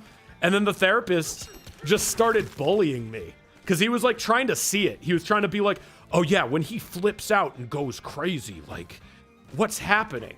And like the truth of the matter is I was just fucking like, kids were just fucking with me, right? So it's like when you get fucked with, like the response is typically to just like do something. So he would just bully me and I wouldn't like hit him because like there's like a line that an adult is not really willing to cross. They're not willing to like get physical or like say that they fucked your mom or like whatever. So it was like, okay, like he never got me mad enough to actually like do anything or hit him. Plus he's like an adult. So it's like, okay, this isn't someone that I know that I can like beat up or whatever. Like it's not like he's an adult in a position of authority, right? So like, and he's not willing to cross the lines that like another 8-year-old is willing to cross. So I just go to therapy and the dude would just bully me for an hour to try to get me to flip out. And then I wouldn't. And then I would just go home and I'd be like, I hate that guy, Mom. I hate that guy. And she'd be like, no, you got to keep going to him because you keep getting in fights. So I go, okay. And I keep going to him and he would just keep being an asshole. And then one time he was like, oh yeah, like, you should come in with him and like see what's going on. Because I would tell her, I would be like, this guy just bullies me the whole time. I don't fucking like this dude. And she would not believe me because it's like, oh yeah, it's just like, it's your word versus an adult. I don't fucking believe you, right? So she finally like went with me and then she saw it and she was like, yeah, he kind of does. I'm like, yeah? Because I see what he's doing. He's trying to get me to like flip shit, but like, I don't just do it like it's nothing. You know, like I do it because people are fucking with me or they hit me first or whatever. Like, and I was a tall kid. Like I'm 6'4" now and I got there by 6th grade, right? So when you're like taller as a kid, that's your fighting ability, is how much bigger are you than the other kid. So even if I didn't start the fight, I usually finished them. So it was like, okay, like you're beating these kids' asses and you know, like if they come home and they're like marginally more hurt than you are, you get in trouble. So it's like, yeah, okay, like these kids would fuck with me, I'd beat them up, and then it would be like, oh, I was the problem. And then I would get bullied. So, by a therapist, by an adult. So, you know, I guess that's kind of comeuppance for whatever I was doing. I'm sure that my recounting of this, I'm much more culpable in either the reason I was bullied or like I probably started half them fights that were just like some kid being weird and then I was like, fuck you, and then he would say, fuck you, and I'd be like, okay, well now you're bullying me. Look, I'm not perfect, especially not as a fucking 8-year-old, but yeah, I don't know. I don't fucking know. You think you can still fight? I'm still big, so I don't know, maybe. I'm not gonna claim I'm like fucking Kung Fu master unless you're not gonna test it, in which case I absolutely am.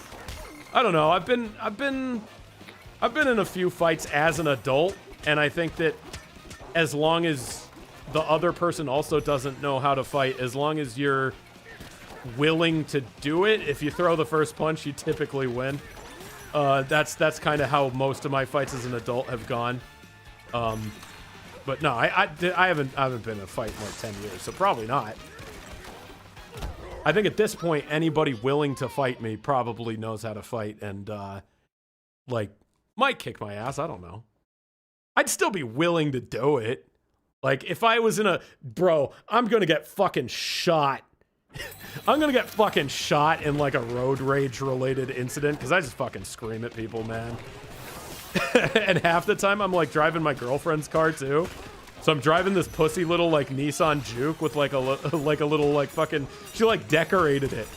So it's like the least... You would not expect, like, a 6'4" dude to get out of it. So, like, I just scream at people from this little fucking thing. And yeah, I feel like someone's just gonna, like, shoot me one day.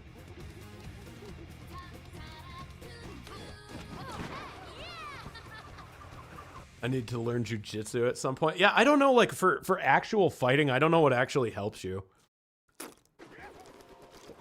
I think, boxing might.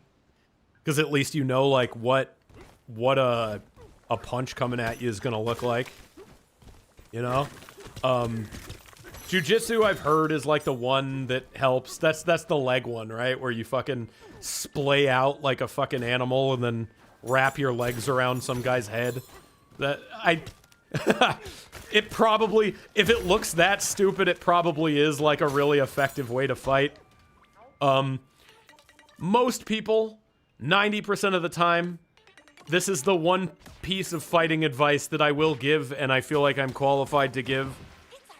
Most people do not know how to fight, and 90% of the time, if someone is going to fight you, the first thing that they are going to do is they are going to throw their right hand at you.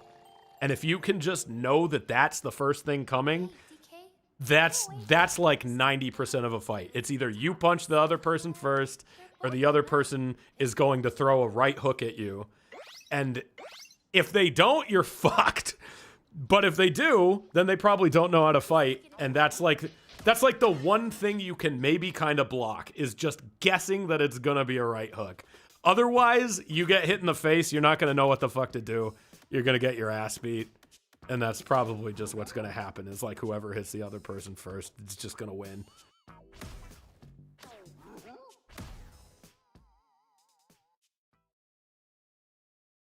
But yeah, that's about, like, I think what most people don't realize is, like, fighting's not like a movie thing. It's really just partially luck. If you hit someone the right way, they just go down. You hit someone first, they just go down.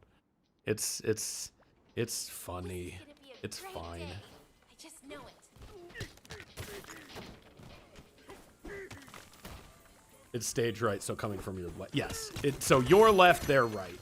And then if they're left-handed, they're gonna hit you from the other way. Yeah, pretty much the only way to block a punch is if you just guess which one it's gonna be. Probably. I don't know. For like a layman, I'm sure that like boxing people have tells and shit, but you know, as far as we know, you know, hopefully you don't have to use it. But if you are gonna use it, you know. All the fights I've seen just devolved into slap fights. It either devolves into that or like both people like on the floor. It is usually like both people on the floor like kind of hitting each other. Or just like the first person who gets hit like does not know how to handle it, and then it's just over. All the fights I've been in as an adult have been lucky enough to just be that.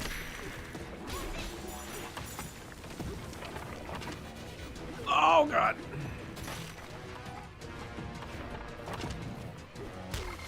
Oh, fuck. Yeah, wait, hold on. I need to be this. I need to be this to break into this guy. I keep forgetting, like, the one mechanic of this game is that if the rock is that, you have to be this. If the rock is that, so too must you be this. Wait, do I have to just get under his ass? Okay. Oh, he's got a lit up. Oh, no, he's up here.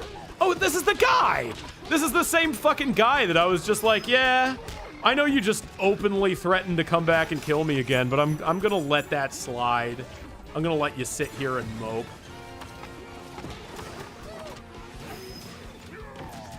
Oh, fuck yeah. Beat his ass. Beat his ass, Donkey Kong!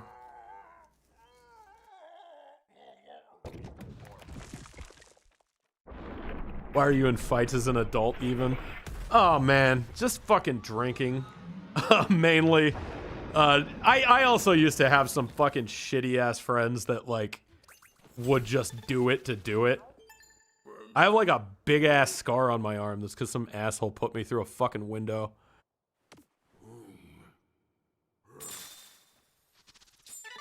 You okay? Fuck, this game's crisp. How's the game feel? Game feels good. Game feels cool. I heard Lyle fights just like Donkey Kong. Probably not much difference. Just fucking flailing your arms. Nobody's stronger than you, DK.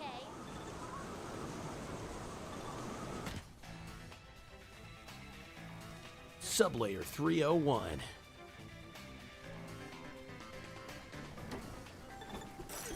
Fucking give it a little smasheroonie.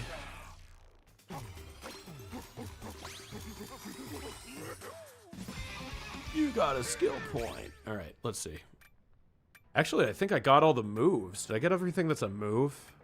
Charge punch, punch power, apple juice, melon juice, better sonar, Kong armor, better turf surfing. No, let's do more. No, I need more skill points. punch power. You know what? Let's get more health. I feel like I've died a couple times. That's usually a sign you need more health. Tomar was the one who threw him. Tomar was not, but he could throw me. He's mighty. Tomar's yoked, dude. The mixer's gonna explode like that. It's gonna fucking explode. Did that actually say it's gonna fucking explode? I definitely read that, but that might have been a dyslexia thing. No, it just says it's gonna explode. If the mixer keeps spinning like that, it's gonna explode. I genuinely did read, like, it's gonna fucking explode, and then I had to go back and look. Sometimes we see things as we want them to be, not as they are. Can I break those? No? Oh, you know what I probably have to do is just that. Clever. Of course you would. Oh. Oh. Oh, okay. That's what that is. Those are just to throw. All right. Okay, what am I aiming at, though? That's the question.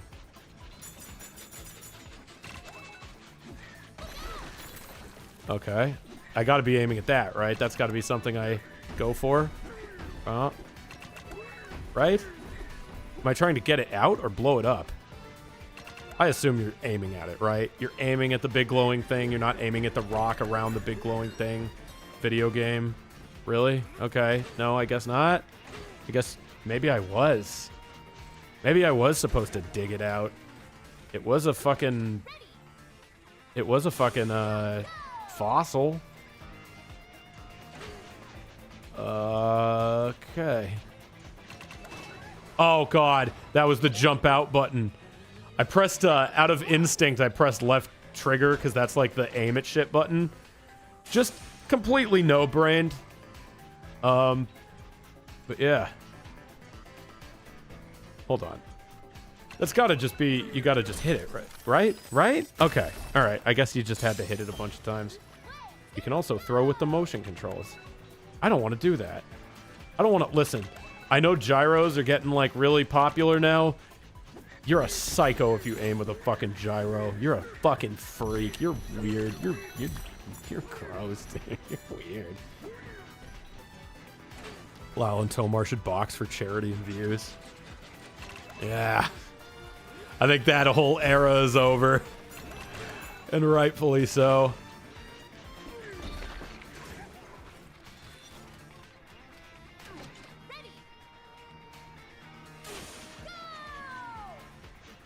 Was the oh, camera call. Is Kyle in here? Wait, what did Kyle take the bus? What am I talking about? Someone's adding Kyle, so Kyle must have said something. Kyle must have said something, that piece of shit. How you doing, Kyle? How you doing, you piece of shit? Caught my son gyro aiming and he's in therapy now. Good. That'll fix him. R.I.P. iDubbbz. Yeah. That dude, that dude, his whole thing is frustrating because I feel like I can definitely sympathize with being like, oh yeah, I cultivated an audience that like is kind of edgy and this and that and the other, but it's like, bro, that was like you too, you know, like you can't just be like, oh, and fuck anyone who ever liked that about me, because it's like, dude, you fucking were that, you know? Like, if you think you have a compelling reason why people should think the way that you do, you have to convince them of that. You can't just, like, be like, and if you didn't go on the same journey I went on, fuck you. And then, yeah, like, I don't know. That whole thing is, like, fucking weird. That whole shit. Yeah, he did become sanctimonious. That's the thing is, like, right, like, if you're gonna try to take a shot at Sam Hyde, he's, like, fucking hilarious, right? And he's like the guy you're emulating as like an iDubbbz. I don't know if he literally was like a guy who was trying to emulate Sam Hyde, but like of the people to do it, like he's a hard dude to upstage. So like, I don't know what the fuck you thought was gonna happen, you know? I don't know. Like, you can think what you want about the guy, but like $1 Million Extreme was fucking funny, you know? That's...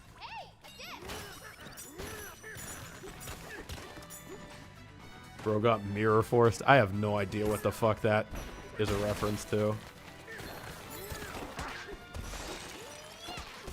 Yeah, I mean, he essentially just kind of got done to him what he did to Leafy. And I kind of remember at the time being like the Leafy thing. I was like, okay, like, so like a bigger dude just like bullied him, right? So it's like, it kind of made people just go, oh yeah, like, why were we watching this, right? So he kind of just got Leafy'd. He got content copped himself.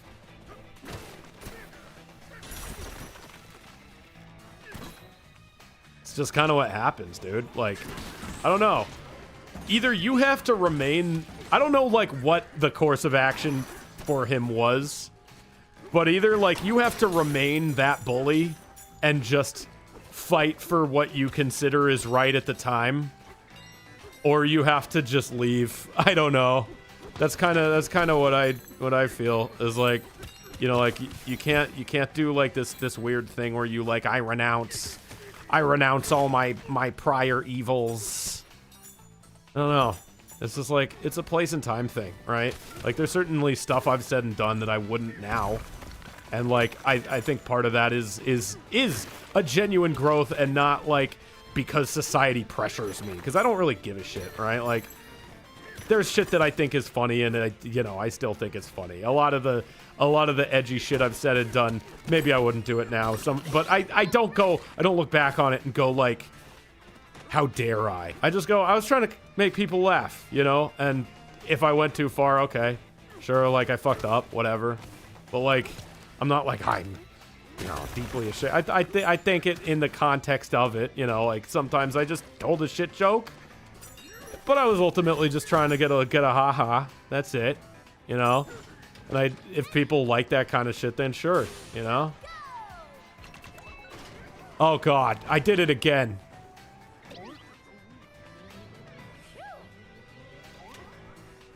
Fred won by fucking leaving and cashing out. Yeah, I think so. I think, like, PewDiePie did a similar thing, too. And it's like, I think... So, here's the thing, right? Like, I stay on the internet because it's just a place to make stuff and put stuff. That's kind of what it's always been for me. That's always been my relationship with it. But I think the thing is a lot of these guys, they kind of get big being part of, like, the discourse and the drama and shit like that. And that's absolutely what iDubbbz was. He was absolutely, like, a fucking drama discourse guy. He was, like, a conversation topic of the week. And now he's still that. It's just not in, like, a good light. You know? Like, if he was a genuine artist and he went on to, like, do something else and just completely changed up what he was doing and the other shit was just as good as the old shit or better, I don't think anybody would... You know, some people might be like, he's kind of goofy, but he's funny, whatever. You know? Like, you could kind of have whatever, like, politics or whatever the fuck you want, as long as you're actually doing a good job at doing the thing you're doing. And I think that's what it kind of comes down to, is like, he's not, you know? Like, I don't, like, sure, you don't say the word anymore, fine. Like, that's totally a normal thing to stop doing. You know, like, but, like, I don't know, I think it's another thing to just kind of be like, I am ashamed and I was evil and it's like the fucking self-flagellation. It's just like, I don't know, it's kind of embarrassing.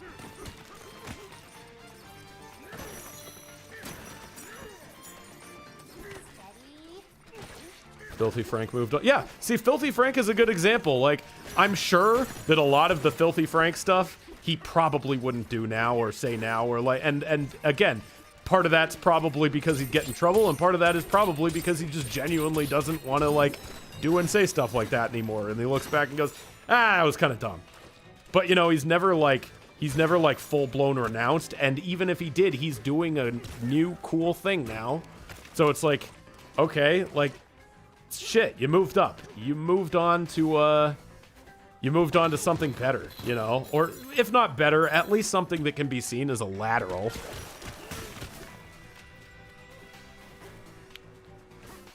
Stuart Lyle.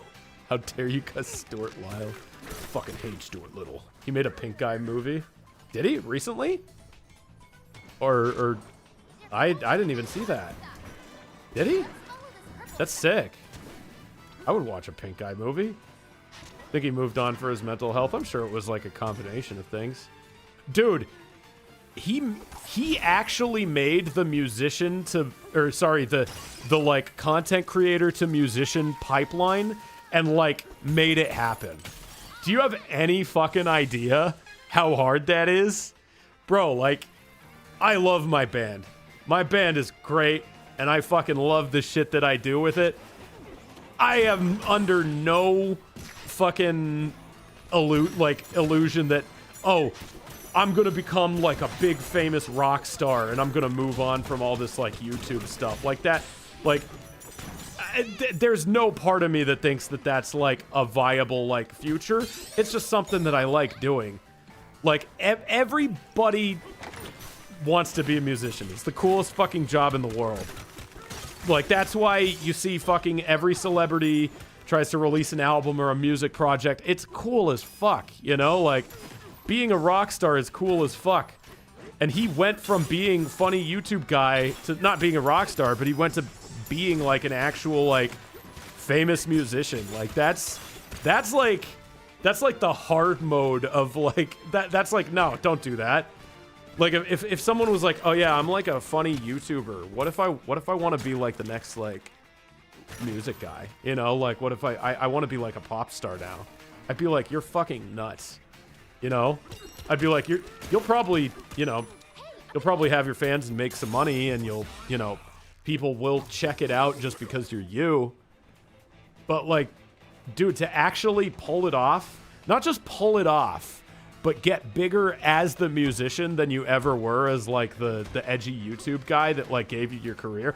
That's insane. That's like unwinnable. I don't know how the fuck he did it. There's probably some like genius money moves behind the scenes that we don't know about, but like, fucking A. Like, happy for him. That's sick. He also created, yeah, he did create the Harlem Shake. He always has had like a little bit of music and stuff in what he did. So maybe it was a cleaner transition. But like, yeah, I don't know. But yeah, thank you to the person that said they like Petrified Giant. That is my heavy metal band. If you want to check out my heavy metal band, it's called Petrified Giant. We have an album out now. And actually, you should be able to buy physicals soon. One thing that I learned is that getting a physical album out is a lot of work and takes a really long time. So we set the hard deadline to just get the album out there because we were sitting on it. It was basically done. We needed like a little bit here, a little bit there. And we were just like, let's just set a deadline and do it and just put it out. And we did. And then the physical albums took like a month longer. They should be available really soon. If not now, they're the last I heard was like 3 days ago. They said they were shipping. So as soon as they get into like Fourth Wall, who does all of our merch, they'll be ready to rock, and you can just buy them. They might just add them to our shop. I don't know if they're there yet. We probably will have to do something manually to like get them ready to sell. But God, there's so much shit you don't even think about, like buying the little fucking barcode and all that kind of shit. Yeah, the YouTube metal channels, there's a content crisis. You know what I think that is? Is that I think, this is my just armchair theory. I think that heavy metal was about theatrics a lot, and now it's really not. Now it's like any musician, and I am absolutely no exception to this. You can find like a video of them in their sweatpants being like, oh yeah, like if you turn the gain down, like it sounds better, or like, you know, like this tone's like mostly this, and I run it through like an OD1, and like it's kind of like there's what I'm saying is there's not a lot of musicians now like Gene Simmons that's like, I'm a demon from outer space and I'm gonna lick your pussy if you're 14. It doesn't really happen anymore. I mean, the last part of that's probably for the better, but like, there's no like mystique to it. There's bands like Ghost and like Sleep Token, and you know what? Those bands are really huge. They're like the biggest bands out there. it's almost like that mystique is like a big part of like kind of what sells heavy metal, because it's like, oh yeah, this guy's like fucking, he's like killing his guitar on this solo, and now it's just like there's like some like little Japanese kid that can play guitar faster than like half of these fucking bands that, you know, that existed, and now you could just there's no theater to it, man. But I still think the music's fucking good, you know? Like, I still think, like, if you're just there for the music, then it's cool. But I think the aesthetics of it have kind of, like, they've kind of given way to everybody having their signature plugins and their signature guitars. And you know, all that stuff is cool, too. Like, dude, like, I'm super good homies with Misha from Periphery, and he's, like, they're, like, the home producer band. I think there's space for both those things. But, yeah, I think that it's kind of skewed a little too much in the direction of like, oh yeah, I'm just a dude. Here's like the gear I use, and here's like the thing. And me as a guitar player, I love that kind of shit because I love watching it because I play guitar, and it's like, I can just see it. I'm so glad that that's out there.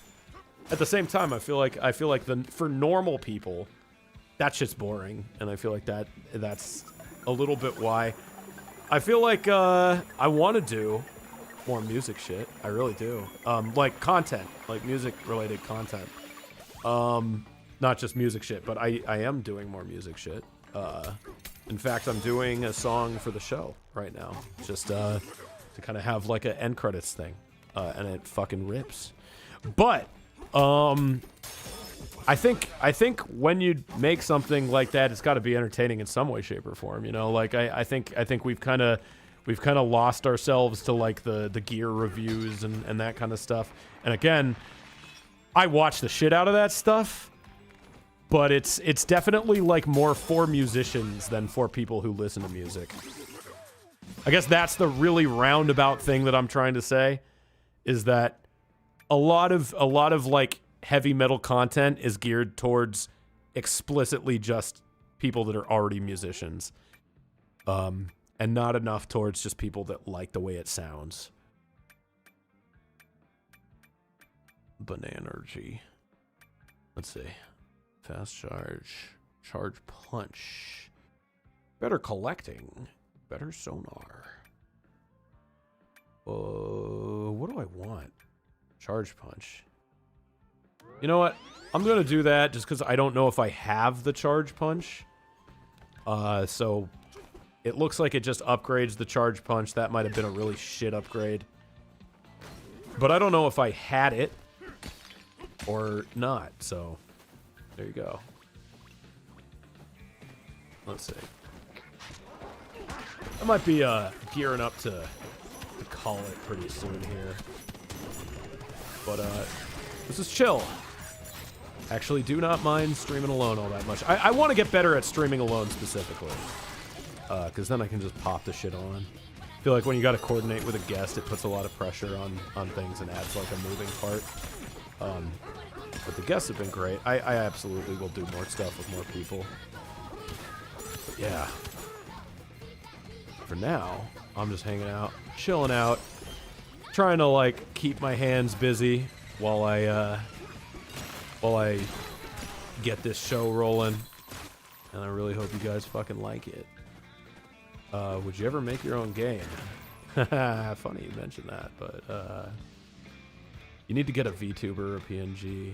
You know, kind of interesting thing was with the show we were doing, it was like there was a point where we were kicking around potentially doing it. Not as like a VTuber, but as like a thing that would be like kind of animated in the same way. So it wouldn't have been like a VTuber, but it would have been something that we were going to try to figure out a pipeline like that for. I wonder if that's possible. Like not literally a VTuber per se, but like something where we take the assets from the show and use them to make a VTuber. Might or might not work. I don't know. It probably won't work. But it's a thing. I mean, like whenever you're kind of brainstorming ideas and like what it should have and you know. Yeah, I don't know. I think it's, yeah. Right now, I'm just thinking out loud. I'm not committing to anything. I'm not confirming anything. I'm not, you know, like a VTuber is not in the works. But it's something down the line. I don't know. Like I feel like if I did a VTuber thing, it would definitely need to be like more of a show, more of like a kind of, I don't know. Again, that's the thing, is like the second you start talking about things that require effort, then I start going off in the direction of, oh, this has got to be better than just me sitting there talking into a microphone, right? So it's like I don't know that I ever want live streaming to be a thing that takes a lot of effort, because then I'll just like get lost in it and it'll never happen because I'm just ultimately not passionate enough about it to put in that effort. But I'm fine with it being like whatever, and like if a bunch of money were to come my way and I could just have it set up, then, you know, like, then it's less of a big deal, you know? Face cam. I could do face cams. You guys want face cam? I could do that. I don't give a shit. I don't know if that adds or what, but yeah, probably get the fucking funny reaction GIF content. I get the funny reaction GIF Instagram reels.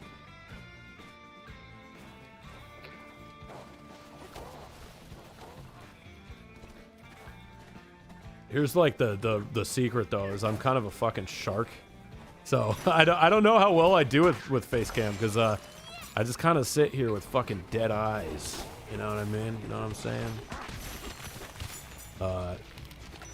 I have learned to control my voice in a way that makes it sound like I'm very emotive. I don't know that I necessarily am. But, you know, whatever. I'll try face cam. Yeah, a face cam will start. Yeah, I don't think. What do you have to say? Look at this ugly motherfucker. Oh, is that like a hint? Do you want me to destroy the face? Destroy the face. Was that the hint that was giving me, is to smash through the fucking face? Okay, I'll smash up the face and then I'll call it. You think I'll get banned for that comment? Show us your jowls. You stop blinking? Yeah! Yeah, I kind of don't blink a lot. That's the thing, right? You don't want to ever see them. You don't want them to ever see you, and you can't see them, so you can't be like closing your eyes and shit, you know? Gotta keep them open!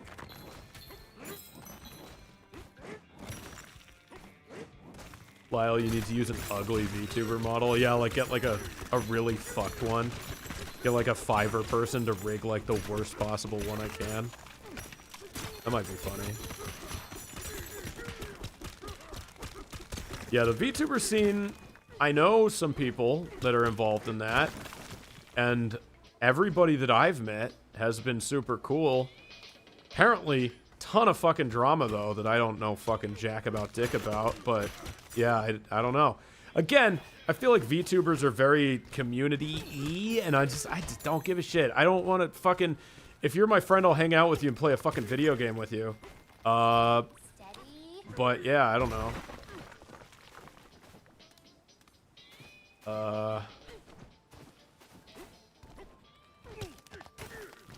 Oh boy. Okay. Let's see.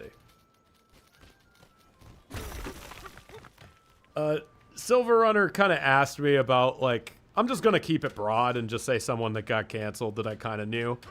I think, look, like, there's, like, bad shit going on, and I don't think anybody should be obligated to, like, dwell on it, especially people that had to deal with them, you know? That's kind of all I'm gonna say about that. Like, in that case, like, yeah, that one was pretty cut and dry, because, like, shit showed up on the internet. So, you know, I don't know, I think at that point, it's like, that's, the burden of evidence has been met, you know, and I think that people just don't want to fucking deal with that constantly, or, like, you know, professionally. It's just something that, when shit like that happens, right, like, everybody just wishes that it didn't.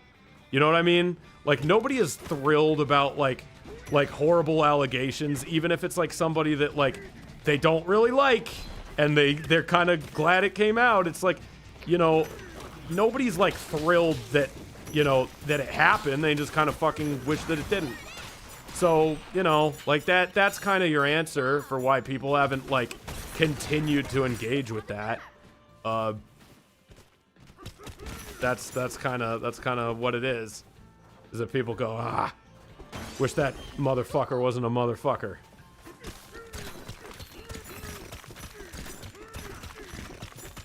You know what I mean?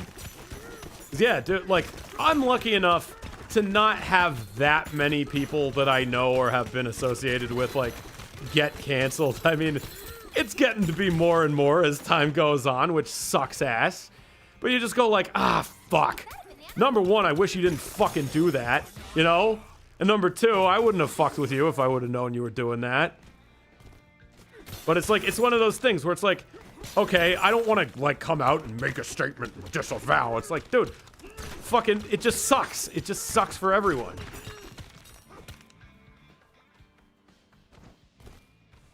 He's talking about Dr. Disrespect. I don't know.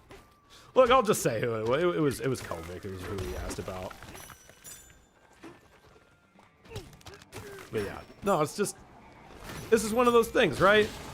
Where it's like, I don't know, like, if you find out someone you're friends with is a shitbag, like, that sucks double, because it's like, fuck, dude, like, you've been to my house, I've hung out with you, I liked you, and I found out you're, like, a huge piece of shit, right?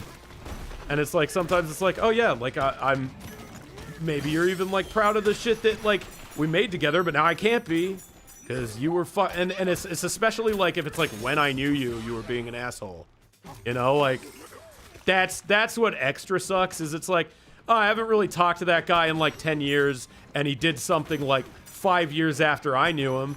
So it's like, you know, like, then it's like, oh, okay, like, well, fuck him then. I guess, like, he went on and became an asshole. But it's worse when it's like, oh, dude, you were an asshole that whole time? I know? That blows, you know? And then it kind of opens up like the, oh, did you know? It's like, no, I didn't fucking know. And then it's like, oh, well, now you're siding with people over your friend. It's like, well, I didn't fucking know, you know? Yeah, I am. Kyle is a menace. I disavow Kyle. I disavow Kyle with every fiber of my being. No, Kyle's great. But I do disavow him. I disavow Kyle not because he did anything wrong, but because it is funny. You know what I mean?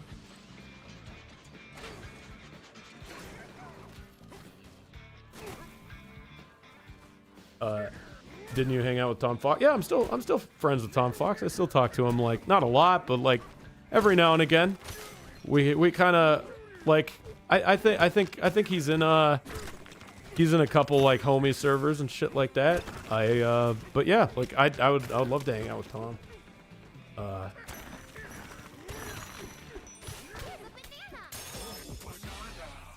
This is gonna make the show launch awkward. Yeah, because I've disavowed you. Lyle, what do you say about rumors that you were the infamous Guitar Master X7? Those rumors were spread by those who would wish to discredit me. That's always the wildest thing, is when people who have kind of found me two separate ways go like, oh, like, I didn't know that was you. It's always weird. But yeah, I mean, it's also strange because, like, I feel like being on the internet as long as I have, you kind of just, I don't know, you change, I guess change jobs is, like, the right word for it, right? Like, if I were still making Halo 3 Machinima, nobody would be fucking watching it, right? So, of course, I'm not doing the same thing. So it's like, it's kind of like people that were like, God, I wish you'd go back to working at Subway when you kind of like become like a fucking, I don't know, a middle manager at like a logistics company. You go the Subway employee to logistics company middle manager pipeline, you know? It's like no one's coming in there and like asking you to make a sandwich. But I feel like with YouTube, it's definitely like the same career, just in a line where it's kind of changed. So I get that. Not bitching about it. I just think it's interesting.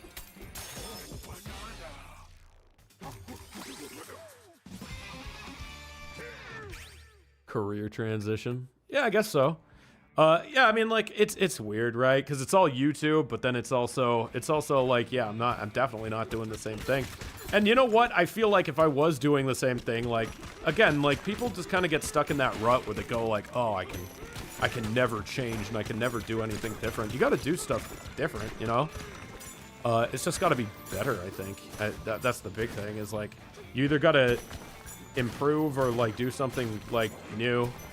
You know what I mean? Like I definitely, like, I think I want to make everything that I do from here on out like a certain level of quality, and I think that I'm getting there with this new show. I think that it's definitely like, I think this new show looks better than like half the cartoons that are on the channel, even though it's like, you know, very limited animation, but it doesn't look that way. There's some secret sauce. It's gonna look good, trust me. It's gonna be good. It's gonna feel good.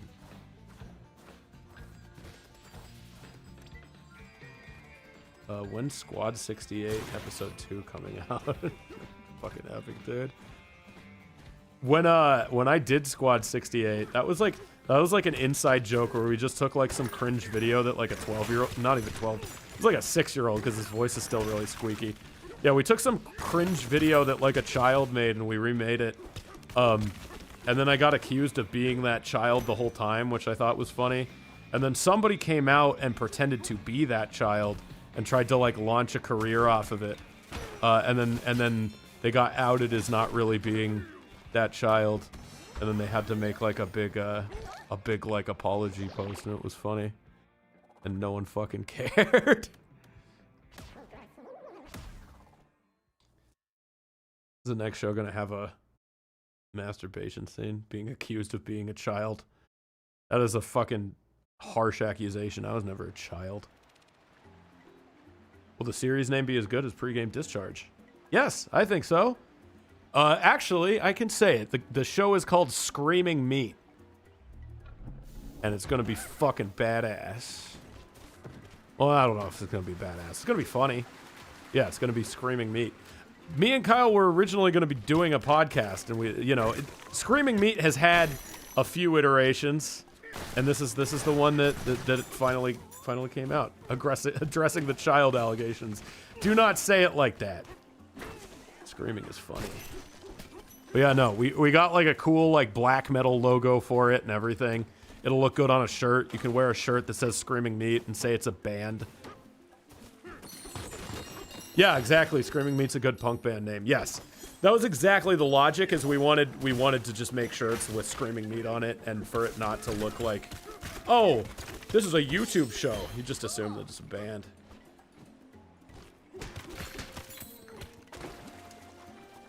Squeaking meat. Anyway, with that, I think I'm kind of donked out. Thanks for everybody who fucking hung out. Wait, hold on. Someone donated something? Oh, yeah, someone was just saying that they want me to, like, hang out with Tom's group. Look, man, I'm good to hang out with anybody. I'm good to fucking meet whoever. I don't know if I'm ever gonna be, like, I don't think I would want to be, like, part of, like, a Let's Player group. But, you know, I'll be homies with whoever if they're fucking cool. If they're cool with Tom, they're cool with me. At least as a starting point. But, yeah. Anyway, that's the video game. This game is fucking cool. And I like it, and it lets you smash a bunch of walls. You get to break down the walls of society. And that's the video game. Okay.